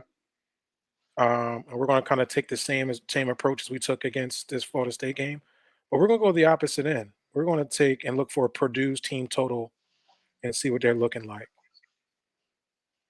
Not even offering it. Well, hopefully you'll get that before the week, but anything under 10.5, I will be taking. Team total under for Purdue. Okay. Once again, Purdue is a team that can't score. Over the past few weeks, they did score 14 against Nebraska. Ohio State shut them down for 7. Iowa have scored 14, but the way this Michigan's defense been playing, they've been smacking guys around. I don't think anybody scored all season over 10 points. And I think they'll keep that trend going against Purdue. So anything under 10.5 will be my play. Nice. All right. Yep, Sharp, are you done? Are you done? I've got one more bet. Are you talking about teasers overall? No. Straight bet. No. I will say that now that I've got the look ahead line at 2.5, which is obviously a key number. At 3, it was over 3.5. Now it's stabilized at 3. I lean Washington. I think Washington could lose here. Don't get me wrong. This is going to be like a mirror image of each other going against each other here. I just think that Caleb Williams has to do so many things by himself, and Michael Penix has a little more help. Mm-hmm. It does concern me a little bit that USC is good at getting QBs off their spot. I know that sounds crazy, but they are kind of good at blitzing the passer, and Penix isn't great when he's forced to get off his spot. I just think Washington's not going to get derailed here. I do like a -3. You might have push protection here. So at 2.5, I would love it. At 3, I like it. So I still like him as a best bet at 3. It wouldn't be a big bet, though, just a 1-unit play. So you like Washington -3? Yeah. All right. Yeah, I think I said I was on the other side of here. I think, Caleb Williams has had 2 bad losses here. Actually, no, they came back and won that game last week, right? They came back and won that game last week. Yeah. But they were down before. So, it was definitely tough sledding for them for that game. I think but yeah, I like USC a little bit here as an underdog. I think if anything, like I said before, this could be Caleb Williams, kind of I'm still that guy moment. He's been playing, well, obviously over last couple games, still putting up big numbers. I think he just had the big what you call it? Diddy? Pooper? Pooper. Yeah, the pooper 2 games ago. But I can see him getting right for this game. For this one. But love him in the teaser. So yeah, love him in the teaser. So they do have him under my teaser. So And I'll start that off. One of my teasers here, I have a two-team teaser. Is USC +10. I think, both these teams will score. If you look at the total, it's 76.5. So both these teams are going to score. I mean, we're already at 80 points. So, but I think they keep this game close. I think you have two dynamic quarterbacks, two Heisman candidate quarterbacks, one being a former Heisman winner in himself, where they're just going to be chucking and throwing the ball. I don't see how this game doesn't. I mean, the game could go under, but I could see this being, I don't know, 43, 38, somewhere, in that range of type of game. So give me USC +10. I'm doing a two-team teaser. And then I'm going to marry that with LSU against Bama. Give me LSU +10 as well. I like both these bets with the key numbers, and I'm going with the better. Well, not the better, but I'm going with the fact that both these teams can score, and they will score in both these games. So I actually like USC to win the game, but I'm getting that protection, getting them to 10, and then I'm getting LSU +10 against Alabama, where I think LSU, even if they're down, they can still come back and backdoor that thing. So, give me LSU and USC +10, two teams, 7-point teaser. Hmm. And then I got another teaser for you. We're going all the way back here to that Texas game. We already talked about it before. It's a 3-team, 10-point teaser. We talked about Texas already earlier on the show. So give me Texas at +6. And then give me Utah. I think this is a good spot for Utah at home. Getting right here, -1. I know they're -11. I'm trying to see where they at. Where's that Utah game? Where's that Utah game? I was on a good vibe too. Fucked around and can't find that Utah game. I know they're on -11. There it is. Utah versus Arizona State. I mean, Arizona State is terrible, right? They only got 2 wins. I think this is a great spot for Utah to get right. Great opponent, great spot for Utah to get right. Arizona State coming against the best damn near the best defense in the whole nation. I like this spot here at Utah at home. Give me Utah -1. And then we talked about it already. Diddy said he's on it, and guess what? I'm following suit. Give me Missouri at +25. I don't think Missouri is going to lose by 25 points to the Georgia Bulldogs. It's Oh my not God. it's just not happening. If it happens, Vegas, take my money. Okay? Just take it. Here, just take it. It's okay. I'll take the loss, whatever. But they're just not going to lose by 25 points. I said it earlier. This is it for them. They have to win this game to put themselves in conversations with the big dogs. So that is a 3-team teaser: Texas, Utah, and Missouri. And then let me finish it off one more. We already talked about some of these games already. FSU. Give me FSU at -11. Florida State. Hey, I mean, Florida State's playing like any, the best team in the country right now. Like you said, Pittsburgh is another team that's terrible. Good weather's going to be fine. The line is at -21, which I like already. Florida State's going to score 35 points more likely. Pittsburgh's not going to score that many points. So give me Florida State -11. Excuse me. And then I think Diddy even hit on this game too as well. This Purdue Michigan game. I like the under here. You're on the team total under here for Purdue. I like the under team total. I mean, Michigan hasn't scored. I don't think Michigan scored 40 points at all this year. Maybe once. I think they just scored 40. Yeah, they just scored 40. So, all their games have been like 35-7, 36, to 2 Well, or hold on. whatever. Well, no. Michigan? No, they've been on a heater. They over the last 4 weeks, they've 45, 52, 52, 49. Shit. I guess my handicap is way off. Yeah. I was about to say, hold on, wait, what? Well, Yeah, they've been smacking them. And they will smack Purdue. So be what do I careful. have here? I think I read them. I think I have the under. That's, that doesn't make sense. What I have over. I have under 60.5. Okay. I All don't right. think that I don't think this game's gonna be 42-20. No, Right. I don't think Purdue will score. Yeah, like I don't think Purdue is gonna be able to score over 20 points. Maybe 10, and that's maybe, right? Maybe 14. But give me under. And there's a lot of shit going on with Michigan too. So who knows how they, what they show up and look like. I mean, I think it'd be business as usual, but there's a lot of stuff going on with Michigan. And Terrible. then we Shame on already Michigan. Yeah, true. And then we already talked about it. USC, I had them in one teaser already at +10. I get them even again at +13. I'm double dipping. I really like USC, in all teasers, whether it be 10 points, 13 points, 13.5 points, or even 7 points, 6 points, whatever. I like USC to keep this game close. I don't think they get blown out at home. I think the back door is wide open and possibly them to win the game. I think that money line is short at only plus 145, I think it was that I saw. So give me USC at +13 for my second 3-team teaser. All right, Diddy, you're up. Let it run. Texas are World Series champions. Should have been the Phillies. God damn it. Should have been the Phillies. All right, here we go. We're gonna go 2-team teaser. We're gonna go over to a game that we spoke about earlier. Kansas State at Texas. I'm gonna take Kansas State to +11 on a 2-team teaser.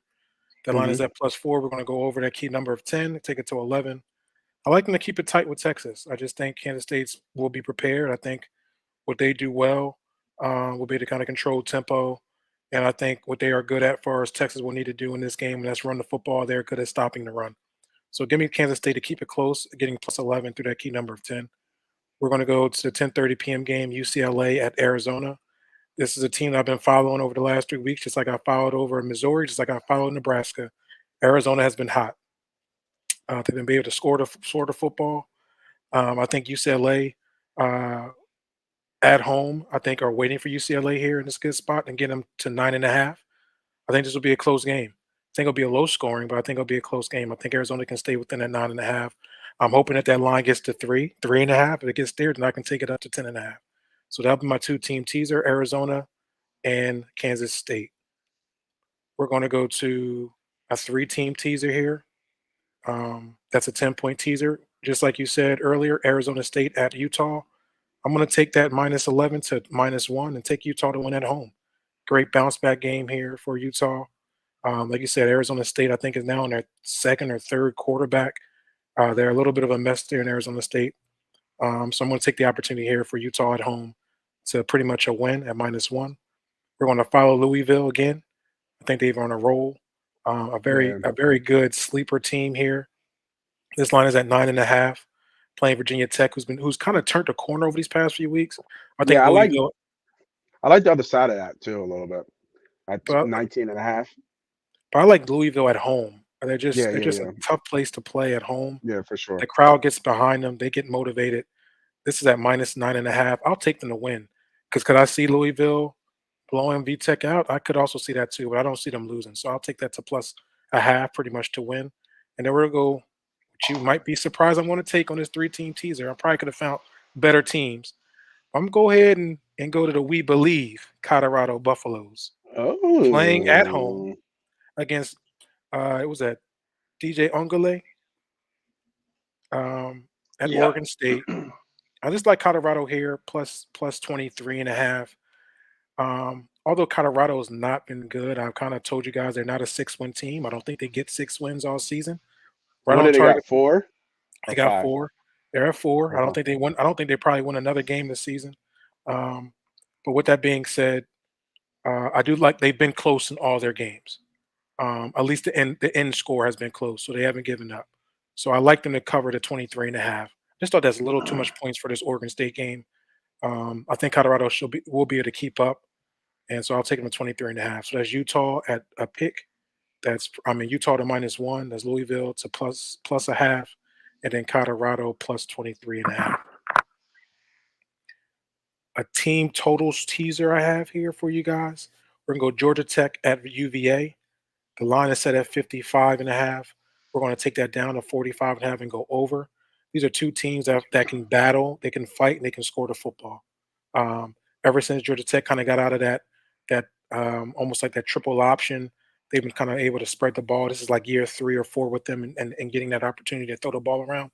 And they've been fighting pretty good teams all season long and putting up points. UVA's been kind of the same. So I like them to score over 45.5. I think this will be a shootout. We're gonna go to Oklahoma State. We're gonna go over here. We're gonna take the 60.5 to 50.5 and take it over. Obviously, we know both Oklahoma and Oklahoma State historically are able to put points on the board. I think nothing will change here. I can easily see this being a 35-31 game, and I think it can go either way. I think Oklahoma State's been hot over this past few weeks also, so they're definitely going to be able to put points on the board. Give me over 50.5, and then we're going to go Florida State, Pittsburgh. We're going to take the line from 51.5 to 41.5 and go over. I think Florida State, as you know, my team total is already over at 34.5, so we're already right there. All we got to hope is that Pittsburgh can score a touchdown at least, Mhm. and then we'll cover that spread. So we're going to take that over 41.5. Florida State can mess around and cover that themselves. So that'll be my team total over. And then my last and final teaser, 4-team teaser, 13 points. Let's keep it simple, keep it easy. We're going to go to Oklahoma State, give them the plus 18.5 against Oklahoma. I love them in Stillwater. I love them at home. Give me the 18.5 points here. They keep it close against Oklahoma. We're taking Missouri to 28.5 at between the hedges at Georgia. Like you said, Nate, this is a game that I can see Missouri covering the 15.5. Just give me some insurance. I'll take it at 28.5 just in case some crap happens. They don't lose by 28.5 points. We're going to take Kansas playing Iowa State. We're going to take Kansas up to 15.5 from 2.5. I love Kansas here. They fight with everybody. They scrap with everybody. Whether they win or lose, this game should be close. Iowa State tries to play small ball, keep things tight, but Kansas State's going to be too much offensively. I think they keep within that spread of 15.5 points. And then we're going to take a SMU game here, which I really, really love at Rice. SMU's been dominant. Give me SMU plus 1.5. The line is set at 12. We're getting 13 points. We'll take plus 1 pretty much to beat Rice at plus 1. So that'll be my 14 teaser. Oklahoma State, Missouri, Kansas, and SMU. The teaser god himself doing work. All right, Sharp. You got any teasers after that? I do. They're all unders. I love a bunch of You unders. brought up the encyclopedia out. Well, I just had to make sure I got the right ones. I got a lot of plays this week, so I had to make sure I get the right numbers accurate still. Teaser number 1, 4-team, 13-point. Under Arizona, UCLA, 64. Temple, Navy, under 59. Duke, Wake Forest, under 58. Texas, Kansas State, under 62.5. 4-team, 13-point. Those are all the numbers after it's teased up. You're taking the under. Teaser number 2, Iowa, Northwestern, under 43.5. Air Force, Army, under 44.5. Ohio State and Rutgers, under 55.5. And Illinois and Minnesota, under 56.5. Both those teasers are 2-unit plays. Nice. All right. We went through college. I hope everybody who watched or will watch this gets those college plays. Make sure you get your notepad and your pen so you can get these plays, man. All right. Let's switch it up. NFL Week 9 is the slate. Anybody is little sharp lines here, man. We had talked about it earlier before the show. I don't have too many plays for this week so far. Probably going to be more on the prop side of the game. Does anybody have anything for Thursday night? Tennessee Titans versus Pittsburgh Steelers. Pittsburgh is -3. Total is 37.5. -155. I believe Pickett is going to play. He at least said he was going to play. Will Levis is back again for this game. I don't have anything on this game. Does anybody have anything on this game? Because I ain't betting George Pickens again. I'll tell you that Yeah, much. I actually lean Tennessee here with the points, and I might take the half a point to go over 3, maybe a point, full point to go over 3.5. I think this would be a tight game. I just like what I've seen out of Will Levis. I just thought he was able to give that team a little bit of life. I didn't expect that out of Tennessee last week. I actually had team total under for Tennessee. He was able to throw Hmm. four touchdowns. He was able to kind of be in rhythm with DeAndre Hopkins. I think that's the first time we've seen DeAndre Hopkins have any type of life or sustainable drives within that offense this year. I'm going to follow that over to Pittsburgh still not understanding or knowing Will Levis enough to kind of game plan around him. You can look at Kentucky tape if you want to. He was doing the same thing at Kentucky. So um, I like the 2.5, maybe buy a point, get through that key number of 3.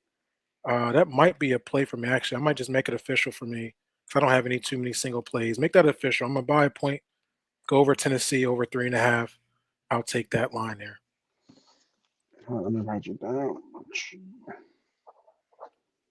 Let's say Tennessee plus 3.5. Yes. Looking at this play and thinking of how they played last week, I think Sharp was kind of onto it, and I don't see why it would change. I know they had a rookie quarterback who had a big arm, but I think I got to lean here to them leaning on Derrick Henry. I know Pittsburgh is a tough place to play at and a tough team to play. I Mhm. got to look at what they are from a rush defense standpoint, but I mean they got to hand this ball. I mean if they get in trouble, he's got a big arm, right? What we saw, we understand he's got a big arm and he's going to throw the ball down the field. But I don't. I think Mika Fitzpatrick. I know he was banged up a little bit last game. I would think I'm not sure where he's at from an injury report standpoint. I haven't seen much for him, so I'm not sure what Hopkins is He's going to out. look like. Fitzpatrick is Is he out. out? Yeah, he has a Fitzpatrick is hamstring. out. Hmm. Yeah, man. I mean, that opens up that deep ball, and if this team turns into a play action, just kind of throw deep to Hopkins, but we're going to set it up because we give the ball to Henry 25 times a game. I mean, after a while, he's going to break one. He had his, I don't know, was it his first 100-yard game last game? I felt Oh, like it was. for Hopkins. No, for Henry. Oh, Henry. Yeah, this Yeah, year. like he's been quiet, like super quiet. I mean, he's getting the carries, but he's just, it's not the yards aren't there. Let me just check real quick. He had 100 yards against Cincinnati. But I mean, all the other ones, he's had 11 catches, 13. I mean, 13, not 11 catches, 11 carries, 13 carries, and it's just because they've been down, so they had to throw to kind of catch back. But I mean, in games they won, he's had over 20 carries, and in those games he's had 80, 122, and then he just had 101 yards before that. So I think this game is close. I think I like this play. Give me Derrick Henry over 70.5 yards. I didn't even have that, but I think I think Derrick Henry can do some work here. Write that down. Thursday night football. Yeah, I mean, I definitely like that. Let me see. I mean, I'm trying to. defensively, one thing you can do against Pittsburgh, and that's run the football. So I agree. I think Henry should have a good game. Um, they are I ranked think 27th against the rush, allowing over 137 yards per game. So that's terrible. That's just like you can run against them. That's just terrible. What's DeAndre Hopkins at 53.5 yards? Oh, you I know mean, what? you might want to look at his receptions. That might be key. If you can get under like 5.5, I see him being targeted from Will. Will's like, fuck it, I'm throwing.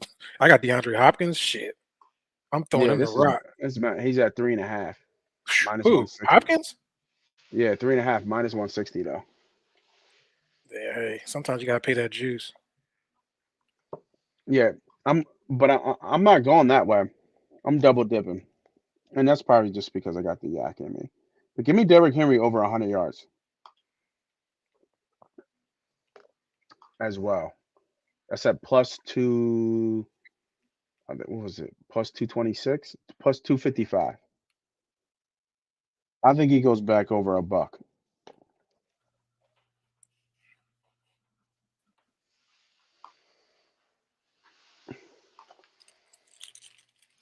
All right, let's keep the train moving.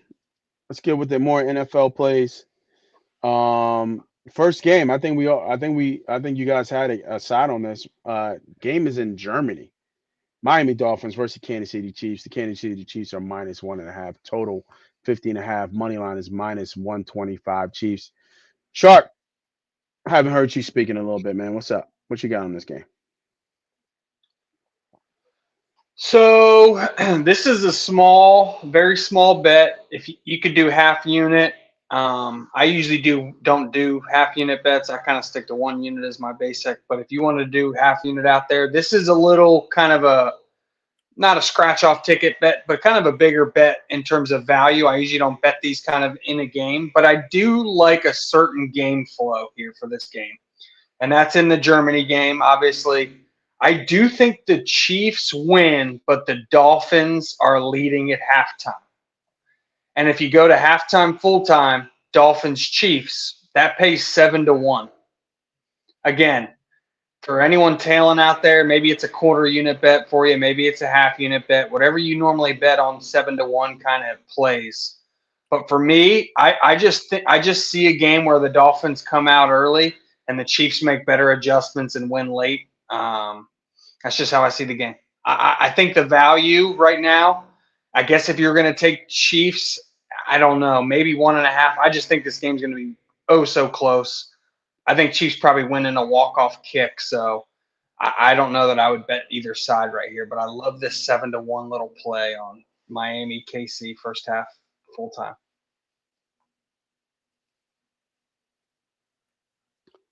Where was that bet? He said, what was the full time? He said, I thought it was a halftime bet. No, it's half.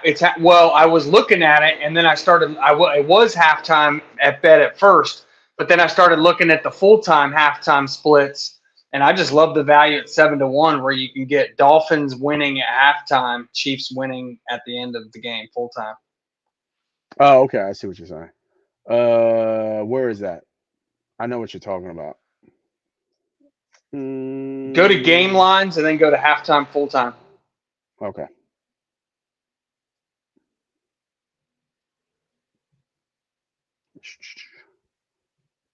So at 7-1, you like Dolphins, KC. That's a decent Yep. bet. 7-1. So Dolphins have the lead at half. KC wins Yeah. the game. I just think this can be back and forth. Again, if you want to put a half unit on it, whatever. But Yeah. for the okay. show, just give me a half unit bet because it's 7-1. It'd give me 3.5 units on a win. Just a nice little value play. For sure.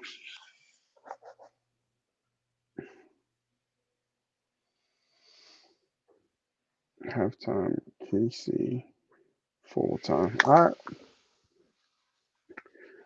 I like the 9:30 games because like you're watching football all day. Mhm. All right. Let's keep it running. Anybody on the Seattle Ravens game? Well, I hold think we on. talked about it. Oh, my bad. I forgot. Hey. Go ahead, talk to him. Talk to So this him. is, I mean, I only got two straight plays this week. Like you said, the lines pretty much this week has been tight. Obviously, there's a lot of teams that we probably would be betting or on buys. So you guys are in a fantasy. Make sure you understand there's some buys ahead and hit that waiver wire if you need to. But this will be a game I'm looking at here, and I'm going a little bit against Sharp on what he's thinking. Although I like his first half play, but I'm going to take Miami here, and I'm going to take Miami plus the 1.5. I mean, money line is pretty much even money, so I might as well just take the points since they're going to give it to me. I just think Kansas City is just missing something here, coming off a bad loss in Denver, leaving out of altitude. I know they were saying that Patrick Mahomes wasn't feeling well last week. So I'm sure, hopefully he might get the sniffles and get back healthy by this week. But I just think the way the approach for Miami, having a bye week, going to Germany a week ahead, getting settled there, understanding what's going on, the motivation to play Patrick Mahomes is huge for them. I'm pretty sure they're up and ready for this. And this is the first time Tyreek Hill is playing his former team in Kansas City. So you're going to be able to get some opportunity there for some insight on Andy Reid. I'm sure Oh, Jack I didn't even Daniel. think about that. Um, I think they were saying Daniels did not do anything besides pretty much study and look at film all week. He hasn't even done any sightseeing, so he's locked in. I think he'll have his team ready to be locked in. So I love what Sharp's saying. I think they jump after him um, early in the first half, and I think this is going to be a little too much for a. Obviously, you have one of the best quarterbacks to ever play the game in Patrick Mahomes. I just don't think he has enough. And I think they'll be able to bracket Travis That just Kelsey. sound weird. The best quarterback to ever play the game, but he doesn't have enough. I mean, yeah, because he can't catch and throw himself. He can't throw and catch the ball himself. I You mean, you're sure? looking like, I mean, maybe he could, but I just think that Travis Kelsey, you be able to bracket a little bit more, and those outside receivers are not like how Miami played the Philadelphia Eagles, where they had to worry about AJ Brown, Devontae Smith, and company, and that gave them hell. That's why they were able to. That's why the Eagles were able to expose them offensively. I just don't think Kansas City has enough for them to do that. And that boy's back at the cornerback position. First game gets a pick six. Um, so I mean not a pick six, but it could have been a pick six. He gets interception his first game back in Jalen Ramsey. So that's a big pickup for them. So I like Miami here. This is a big play for me. I'm going 3 units here. And Mm, I might uptick that because I love Miami in this spot, and I think they keep mm. the ball rolling. Miami plus I three will units. say one thing that kind of lends to your handicap is the Chiefs are really good this year against the pass. I think they're actually going to be able to bottle up some Miami's passing game. Mm. Where the Chiefs are very susceptible this year is actually against the run. And believe it or not, Miami is a run first team. Everything they set up is based off that power run game. Mhm. They're and I could see if Miami runs away with this, it'll be because they literally run away with this on the ground and they just keep the ball away from the Chiefs because the Chiefs are susceptible to being run on and Miami can run the ball. Yeah, I didn't even talk about. I mean, I didn't have to even talk about Miami's offense. I think that Miami's offense speaks for itself. So I didn't even touch on Miami's offense. I'm just saying, hey, does Patrick Mahomes have enough? And I don't think they will. I don't think they will have enough to keep up with Miami, whether they're running and if they can stop the pass and they'll be able to run the football. Um, so yeah, I think Kansas City won't have enough to keep up with Miami here. And I was comparing the Eagles game because, like you said, those Eagles receivers were just a little bit, well, were a lot of bit tough for Miami, and you don't see that in Kansas City besides Travis Kelsey. Who else they got to worry about? Sky Moore. Sky gonna do work, bro. Sure. Yeah, okay. Yeah, I mean, Miko Hardman, a couple weeks into the system might be good again. Who knows? a couple weeks in the system, he's been there. He's been- he just came back from a damn near week off. I mean, Well, yeah, but I don't know if Miko Hardman crossed over with Matt Nagy. Maybe he did. I don't know. Miko ain't a game. He's not He changing was nothing. there. Remember, whole Hardman was there. Hardman was there when Bieniemy was calling plays. So it's a Yeah, little different. yeah. I'm not worried about no Miko Hartman. These dudes can't catch Hmm. the ball. 22 drops. It's not enough. You're not gonna be able to do that. So yeah, I love it. I love it here, and That's pretty much my only play of the week. I got a couple teasers besides that. Yeah, I heard that. I heard that. I forgot about the whole Tyreek Hill, uh, Yeah, kind of facing KC for the first time. The first time he's facing him, right? it is. Yeah. Mhm. So I would be on all Hill props, catches. You know what I mean? Like, I would be on over on everything. Like, I'm just wondering where he's at. Like, I just went to the passing prompts. Let me see where he is for receiving. Like, 91, it's not enough. Give me 100. You know what I mean? Like, I'm over on everything. He's gonna score. He's gonna get 100 yards. He might even get 120. Makes sense to me. Like I'm going over on everything. They're going to get him the ball for sure. He's already. He got 1,000. I think he's already got 1,000, right? Who? Yeah, he has 1,000. Yes, he broke 1,000. Yeah. Yeah. First player in what forever. It's never been done. I don't think 1,000 AJ right yards and He's behind the him. fastest. I think it's been done before, but it's the fastest in a long time. yeah. So yeah. I heard you, Diddy. Yeah, AJ right behind him too, right on his heels. AJ putting in work. All right. Anything on any other 1 o'clock games? I know Diddy. You said you were a little bit light. I'm a little bit light myself. I don't really have much. A lot of these teams, they're bad. Like if you look at these games, they're bad teams playing bad teams, right? Cardinals plays the Browns. Well, Browns are okay, but -8, right, with PJ Walker. Cincinnati, Chicago Bears, and New Orleans. Kind of two bad teams. Like Sharp kind of said, should New Orleans be hanging really 8 points on anybody right at this point? I do have something written down. I think I'm following you, Sharp. I mean, Kamar is just automatic, in terms of his receptions. I even like this 99 over 100 yards. I just want to see what they don't have the receptions up yet.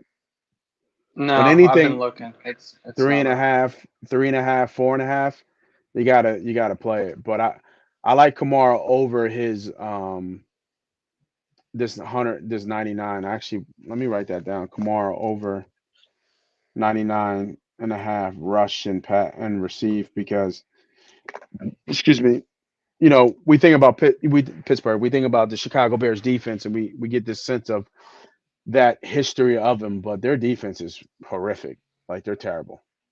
So I like Kamara to be the focal point. He's been a focal point for the last couple games. I mean, he could get 50, 60 yards just from receiving because he gets so many just chuck down Charlies from Carr. So yeah, give me over. Just add that in. Give me over Kamar 99.5 on Chicago Bears versus New Orleans. New Orleans is -8.5. Total is 41. Money line is -395. I think NFL's a little bit light for everybody, if I'm not mistaken. Um, and like I was saying before, a lot of bad quarterbacks playing each other, like Washington, New England, Tampa, and Houston. LA and Green Bay. Like, look at these quarterbacks, the Colts and Cardinals. There's no good quarterback play. So you got a lot of bad teams. So I'm assuming that nobody has any straight plays on any of these 1 o'clock games, right? We're all good. Nope. Nope. All right, sounds good. Let's get to it, man. It's Dallas week. Dallas Cowboys versus the Philadelphia Eagles. The Eagles are -3. Total is 47.5. Money line is -60, 162. If you're just watching, you haven't seen it. I got a chance to talk to Michael Parsons' dad. Did a great interview out there in Harrisburg. It was a lot of fun. We got to sit down and kind of chat and kind of get a sense of idea of how Michael Parsons thinks, what his process was. If you haven't, go ahead and check that out on MoneyPot Betting. It's right there. I'll add another tab or link so you guys can see it, where you can just click it real quick here. But great interview, quick half an hour, but it was pretty dope. It was pretty fun. Kind of got back to my roots of how I kind of started in this whole thing. But looking at this game, man, Dallas versus Eagles. Um, oh man, the link's gonna be rocking. I will be in the building, man. Yo, how about this, yo? On the sidebar, I gotta take my mom. Right? You Yeah, cut. I know, Oh, right, Sharp? you cutting this off? Quite Don't be the cutting this. game. Quite No, the game I'm to not go cutting to. it off. I'm not cutting it Hey off, ma, man. hey ma, ain't me. He said it. I ain't saying ma. I love my mom. As every boy or every grown man should love their mom, and I'm a big mama's boy. But we talking about Dallas, dog. Like Dallas, you want to go to the Dallas? Are you gonna hit me the side like, yo? You gotta take me to the Dallas game. And the only reason why she want to go to the Dallas game is because she got coworkers there. But they ain't gonna see us. She Yeah. ain't gonna see them. And she in Cancun right now, and she coming back on Saturday. And then Dang. she wants You gonna Oh go to my the game on gosh. Sunday? He living a I'm life. just, He bro, living a good life. bro. I'm just like, man, you killing me, mom. And I got no. I hit my man up. I'm like, yo, can I say no to my mom? Is it No, possible? Like, no, you can't go, mom. You gonna have to you pick taking another moms, game. baby. You taking I moms. tried. I tried, man. But Diddy, talk to me about this game, man. This is a huge game. I think it's bigger than what people think because we have one loss, but Dallas is only a game back in the division. The goal is the first goal is to win the division and then go on and so forth. But Sam Howell just went and threw for like I don't know. I mean, he changed into Sam Howell in the second half, but in the first half he was like 16 and 18, right, for over 200 yards passing. And Dallas is pretty potent from a passing perspective. Tell me about this game, man. What do you think how this game plays out, man? The hatred for Dallas runs deep, but this is a huge game for the Eagles, and I think maybe a statement game for Dallas as well. Yeah. This is a game. Obviously, I would love to fire something on here. I try not too much to bet on the Philadelphia Eagles too much. I don't like double disappointment. Like if I bet on them, they somehow lose, and then I'm losing money on top. It's just I can't. It's hard to carry. But this is a tough matchup. I think Dallas will be ready to come to Philadelphia. This is nothing new for them to come into that link. Um, but I think Philadelphia will be prepared, man. I think we got a rhythm that's going on. I just want us to continue to run the football, though. I just want us to make sure we're running the football and staying as balanced as possible to continue to help Jalen Hurts in his pass reads and his pass sets. And I think we can do that by leading by running the football, leaning on our great offensive line, and controlling this ball game. You know, what Dallas wants to do and they want to throw the ball, will they have success? Well, statistically, it's saying they will. We're ranked 26 against the pass, and we're allowing completions at 32. So it, it's not looking good against our defensive back, but hopefully we're able to get after the quarterback. Um, it's going to be tricky. I, I actually think the line should be more like 2.5. You know, two. Right. So So you like so the what you trying to three. say? You trying to say you like Dallas? So what you trying to No, say? I'm saying that the line is reading Eagles here. Hmm. And I like Eagles here with that number. I just not going to go to the window and make that bet. Good answer. Yep, that's what I see. I think Dallas is susceptible to the pass too. They got a leaky cornerbacks and defensive backs, so I think they'll be able to get after that. If we can kind of just continue to run the ball, control the ball, and play off our run, I think we'll be successful in this game. I like it. Sharp, Mr. Eagles capper himself, Yes, man. What do you sir. see Yes, in this sir. game?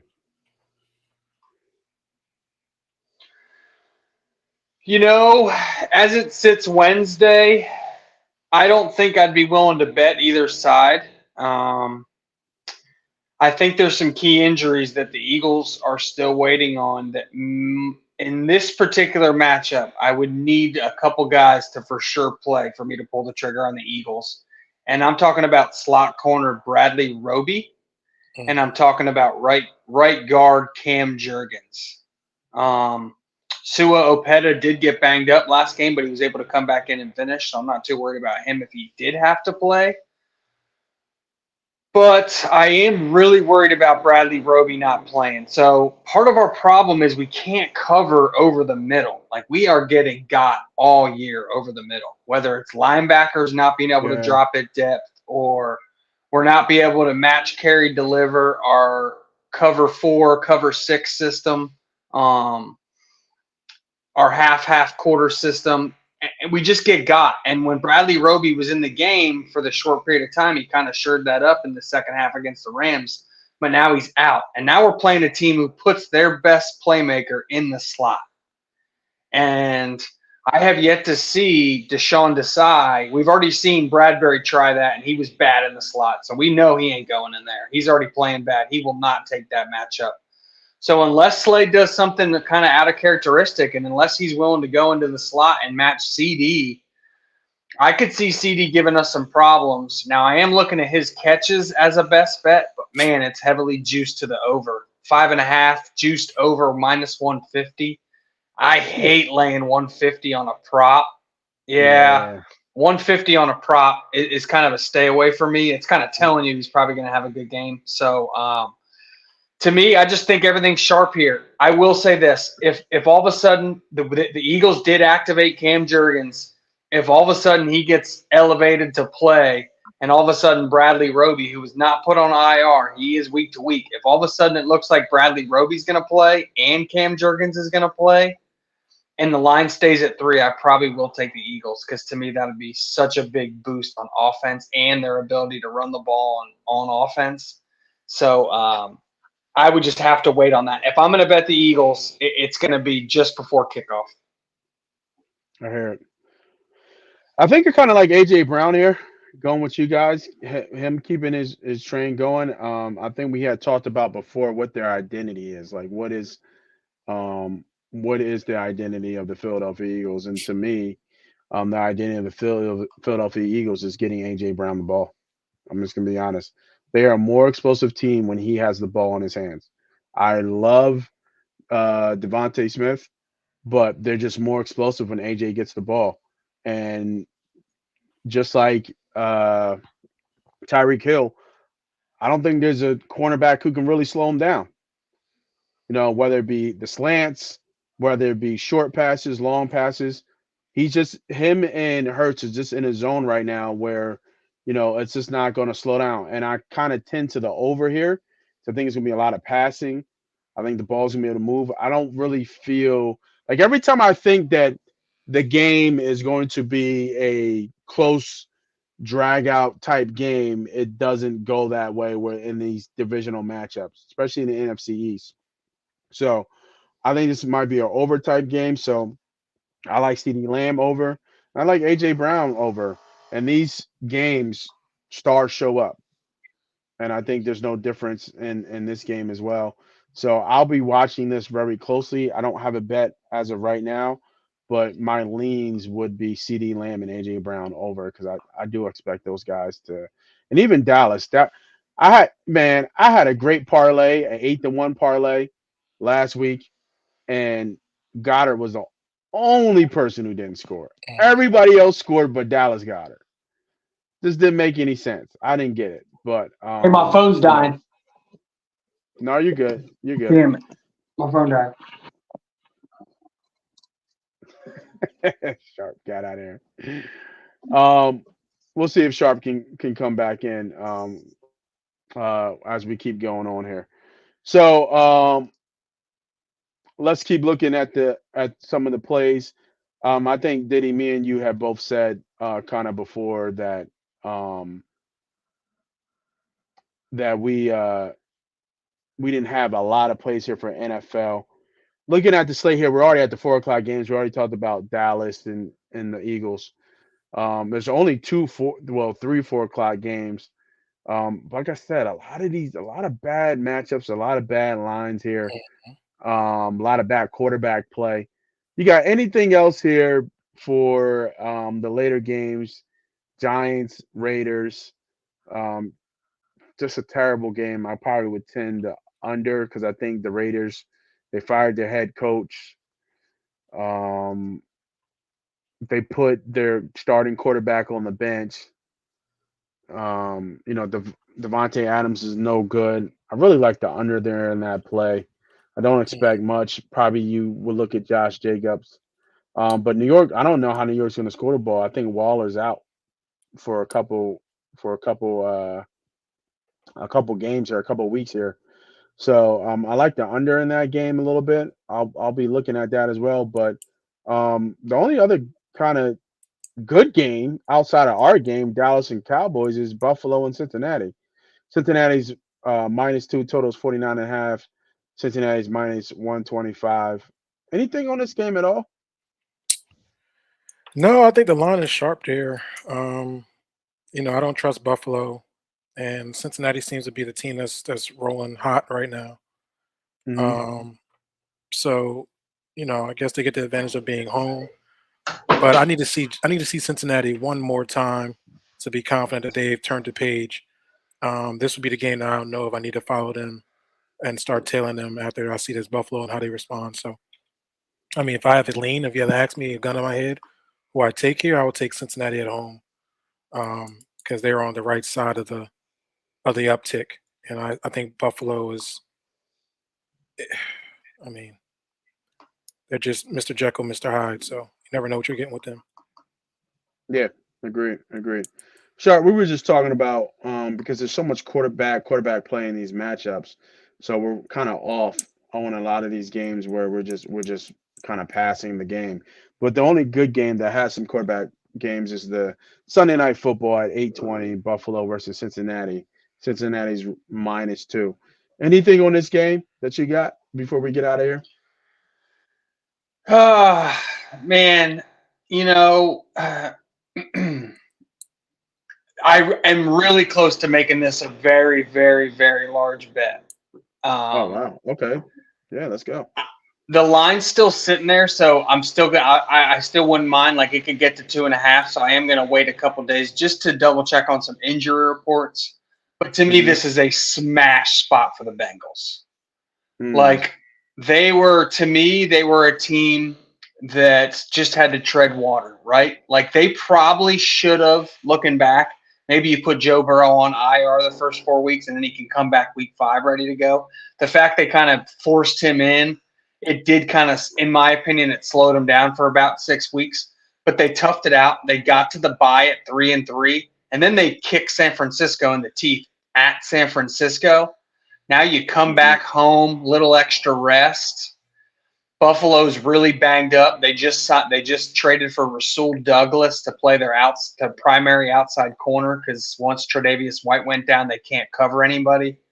I like Rasul Douglas, but if you're going to tell me Rasul Douglas has to learn a new scheme and cover Jamar Chase on a short week, I don't know. Like I said, I'm going to wait on a couple injuries on Cincinnati's offensive line just to make sure. But this is trending to be a Cincinnati. Um, if it gets to 2.5 at 2.5, I'll pull the trigger just because I don't want it to get to 3. But this is trending to be a 5 to 10 unit Cincinnati bet. I will definitely post the video and make sure you guys know when I pull the trigger.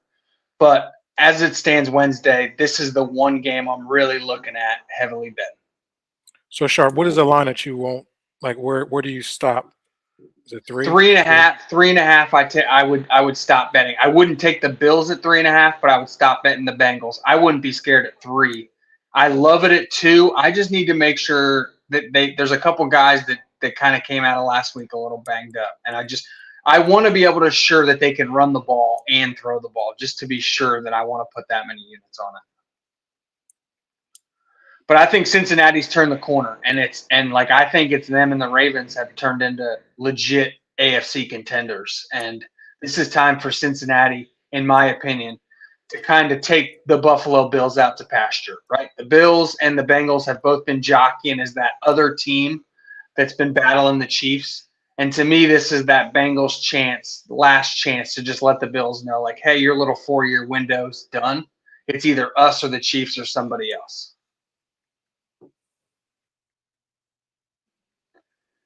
Okay. Yeah, I mean, I get the fate of Buffalo here, and I get the Cincinnati's been kind of heating up with 3 straight wins. So, and like I think Diddy said, Dr. Jekyll and Mr. Hyde here with Buffalo. Who knows what Buffalo team's going to show up? So, yeah, I would actually kind of tend to the over here. This smells like a 24-27 type game. Will get you right over the 50 points here. There'd be a good teaser, a good 3-team teaser here. To tease this down at 39.5 and take the over. So I'll probably be looking at that from a teaser perspective. I don't have any teasers right now, but looking at it, I would probably tease that up in that game as well. So we'll take a look at that later on during the week. Um, that's the NFL Week 10. I know we got one more game left. Anybody else have any other bets, any teasers or anything like that for NFL Week 9? I said Week 10, but I Yeah, I meant have Week 2 9. teasers and a big parlay we'll take another shot at. All right, go ahead. We're gonna do a 3-team teaser. We're gonna take we're gonna go to the Arizona at Cleveland game. I love Cleveland in this spot. I think Arizona is pretty much a dumpster fire right now. And they don't know what they're going to do at the quarterback position. Most likely, Kyle Murray won't be playing. We're still at Wednesday, and if he definitely doesn't play, well, the play is what it is. Cleveland uh, from -7.5 to +2.5. I like Cleveland home right here. I think they'll be able to move the ball on this Arizona's defense, and I think Arizona will continue to struggle. Then we're going to go New Orleans. I know you talked about this earlier. Chicago at New Orleans. I like New Orleans at home. We're going to take them down from 8.5 to 1.5, so pretty much to win. I do not trust Chicago. Give me New Mhm. Orleans and leaning on that defense of New Orleans to be able to give some problems to that offense of Chicago. And now you got a few weeks of tape of the backup quarterback for Chicago, so they'll be able to game plan a little bit around him. And then we're going to go to the Monday Night Football game, Chargers versus the Jets. Give me the home team here, the home dog, getting up to 10.5 points. Playing against, I know, Herbert is a big time quarterback, but the Jets have been giving issues to quarterbacks all year long. They've pretty much shut down elite quarterbacks as they shut down uh, Josh Allen, Patrick Mahomes, and Jalen Hurts.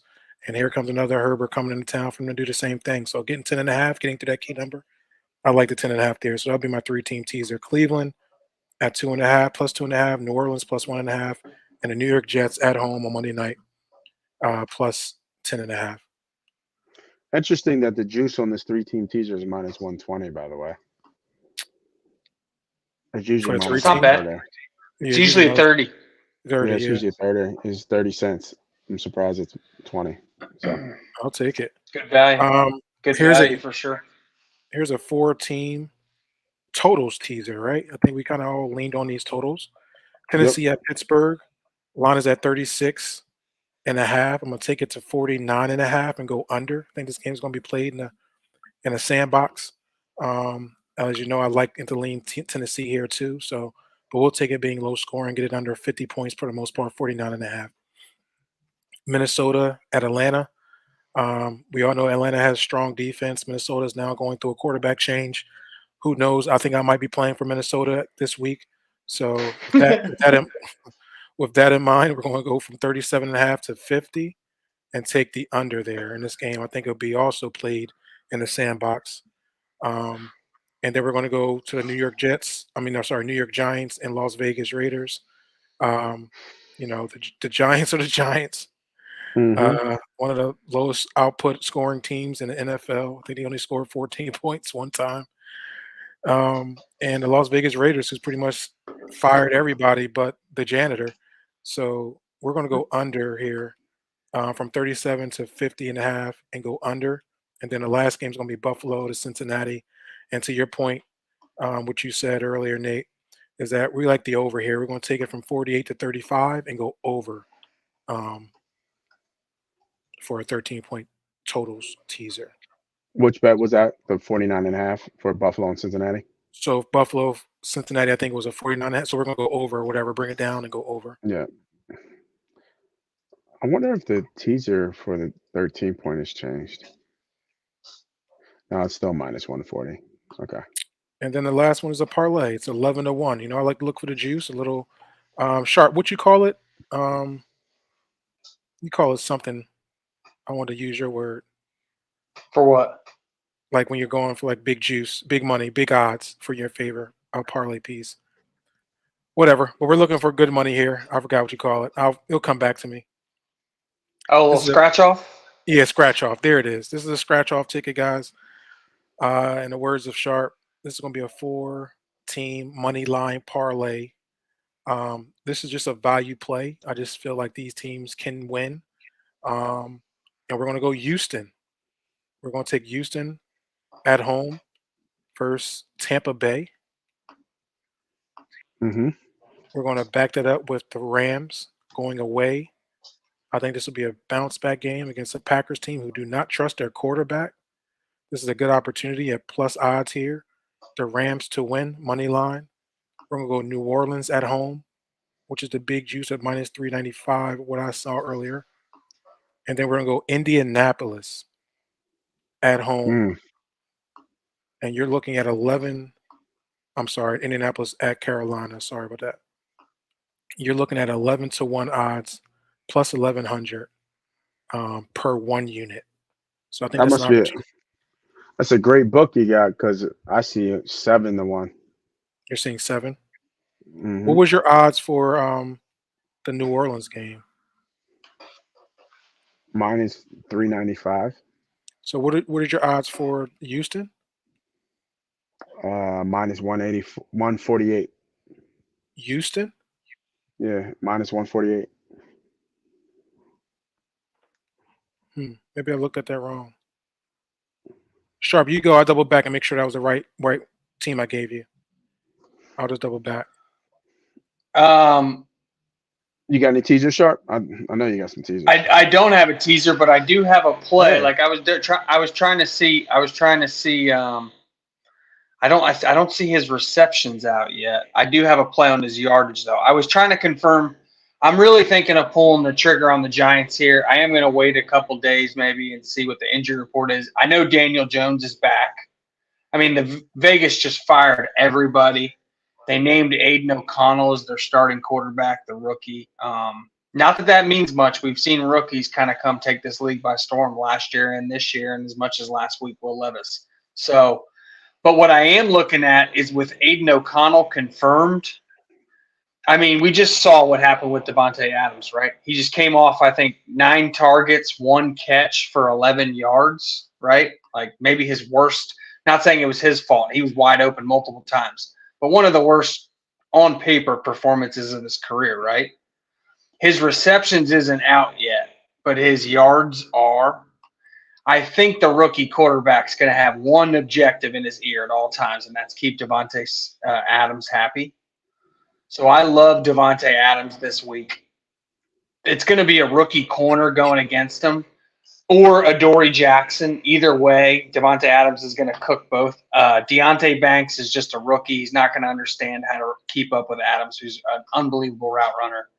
So give me over 74.5. It's pretty simple here, right? Devontae Adams was pissed. Quarterback stinks. He's benched. It's all new coaching staff. The coaching staff basically just want to worry about 2 things, right? Keeping Devontae Adams happy and keeping their star pass rusher happy.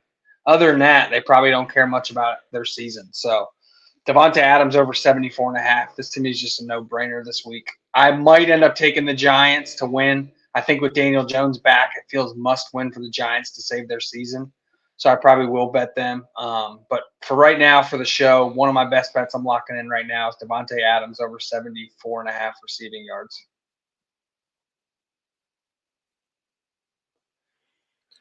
Sorry, Nate. That play was Tennessee. I didn't have them originally on my card. It was Tennessee at plus 130. Sorry about that. Not Houston. Oh, okay. That makes sense. So it was the Saints. It was Saints, Indianapolis, Rams, Tennessee. Rams, Tennessee. And one thing I want to say, I am going to add it as my bet. I'm hopping on with you, Nate. I was looking at how the Cowboys have been handling some of their injuries, and I didn't realize that. So their best safety, Deron Bland, he's actually moved into nickel. One of their other safeties got hurt a few weeks back, and they moved their other safety down to slot, which means they're not going to really be able to bracket A.J. Brown. And I just don't think Stephon Gilmore is going to be able to cover A.J. Brown. So lock me in for A.J. too. Give me A.J. Brown over 80.5 yards, 2 units, and over Devontae Adams, 74.5, 2 units. I just think the receivers are going to have a good day. And what about the you said just 1 unit on the Miami halftime, KC full time. Yeah, because that's a scratch off. That pays 7-1. Yeah. And scratch offs are actually my lingo. Scratch off ticket. Just want to say That that for the is. I record. was gonna say I actually stole that from Nate. Yeah, I like the Yeah, little it's a scratch off. I've run scratchy with that. lottery ticket. God damn it! Come Mhm. on, Diddy. You've been with me for a while. My I'll bad. use My one. bad. My bad. You're right. Yeah, it's all right. It's getting late. It's almost midnight. It is. So It's sleepy I time. get it. Yeah, it is sleepy. It is sleepy time. My brain is I already don't. sleepy. I don't have any more bets for myself today in terms of NFL. I might have some more when some more of the props come out. The one thing when you guys were talking from a teaser perspective, um, I really do think that um, Dallas and the Eagles and Buffalo and Bills should be their totals should be in teasers for sure, and taking the over. On those other ones, not so sure as of yet. Maybe probably Miami, like Miami, KC, like just backing the good quarterbacks. Like Yeah. I like this straight too. This Miami KC over. It just makes a lot of sense. Like if Miami gets out the gate running like Sharp says halftime, KC's gonna have to run. I mean, pass all game. So, Miami KC over would be one. Dallas Eagles over 47, and then end it off in Sunday Night Football, Buffalo Cincinnati over. I'll lock that in right now as a 1 unit play. Especially I don't know if this is a late night special with this minus 120 on these 3-team teasers, but I'll take the juice with the minus 120. I don't think I've ever seen that. From hold on, what's a 7 point? Do I get greedy here? What's a 7 point teaser? I was gonna say they must be 42. wanting us. They want us to stop betting team total unders and start taking 3-team teasers. It looks like. Yeah, 7 points plus 130. We're getting 43 and a half. That's not bad. 40 is a good number. Actually, you know what? I'm gonna switch it up. I'm gonna go with the plus money here. Give me a 3-team, 7 point teaser on the totals of Miami Dolphins versus KC, Dallas versus Eagles, and Buffalo versus Cincinnati. The reason why I say that, they got key numbers here. Miami versus KC, 2024 type game. I think they get there. Cowboys versus Eagles, you know, 17, 7, I'm not 17, 21, 24 type 20 game falls right in line with an NFC type game. And Buffalo versus Cincinnati, again, kind of same with Miami Dolphins. 20 to 24 get you there. So give me a 3-team. If you like the 10-point one with the minus 120, I'm not mad at you, but I'll take the extra little bit of juice. Actually, you know what? Feeling good about this bet, man. Give me 2 units on this bet. I like the total here. The best quarterbacks are playing in all these games of the week. Yeah. So on both sides. Yeah, no, I agree. That's one could easily argue those are the 6 best quarterbacks in the league. Yeah. So give me the total. I mean, Oh, Dak the my last 3 weeks has been playing pretty darn good. You got to be honest. The last 3 weeks he's been playing pretty good. Yep. All right. Dak is ass. He's ass.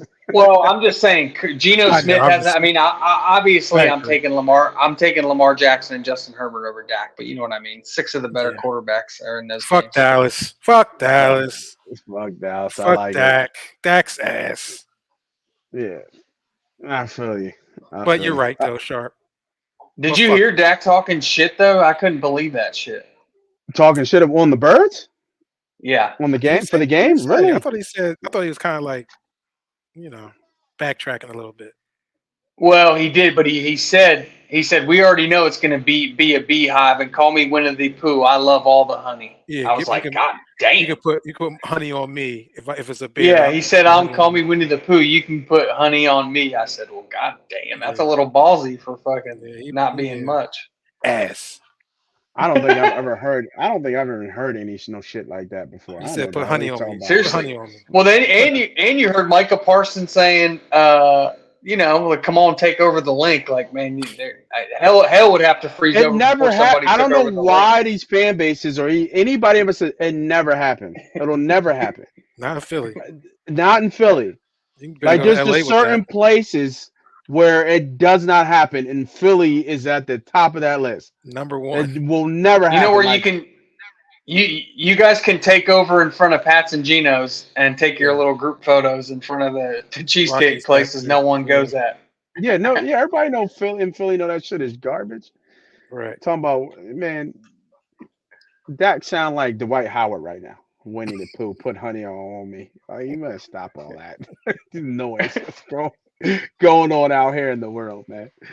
But all right, it was a late night. I'm glad we got the picks up. I will chop it up and get some more picks out tomorrow. We got a lot of picks out. We got a lot of plays out. Hopefully you guys watched and saw. Make sure again, like we've always said, hit the subscribe, hit the notification button, hit the share button, tell a friend to tell a friend of what we're doing out here, and then just giving out back to the people, giving out gems each and every week, winning money each and every week, and showing you how sports gambling, especially specifically on football gambling, is a way and means of hitting a side hustle for you to put some extra money in your pocket. So for the fellas, I don't got nothing else. I don't think the fellas got anything else. Like Diddy said, it is night time, sleepy time hour. That's Diddy. That's C Sharp. I'm Moss Money. This is MoneyPot Podcast. We are out of here. Fly, Eagles, fly. Go Birds! For sure.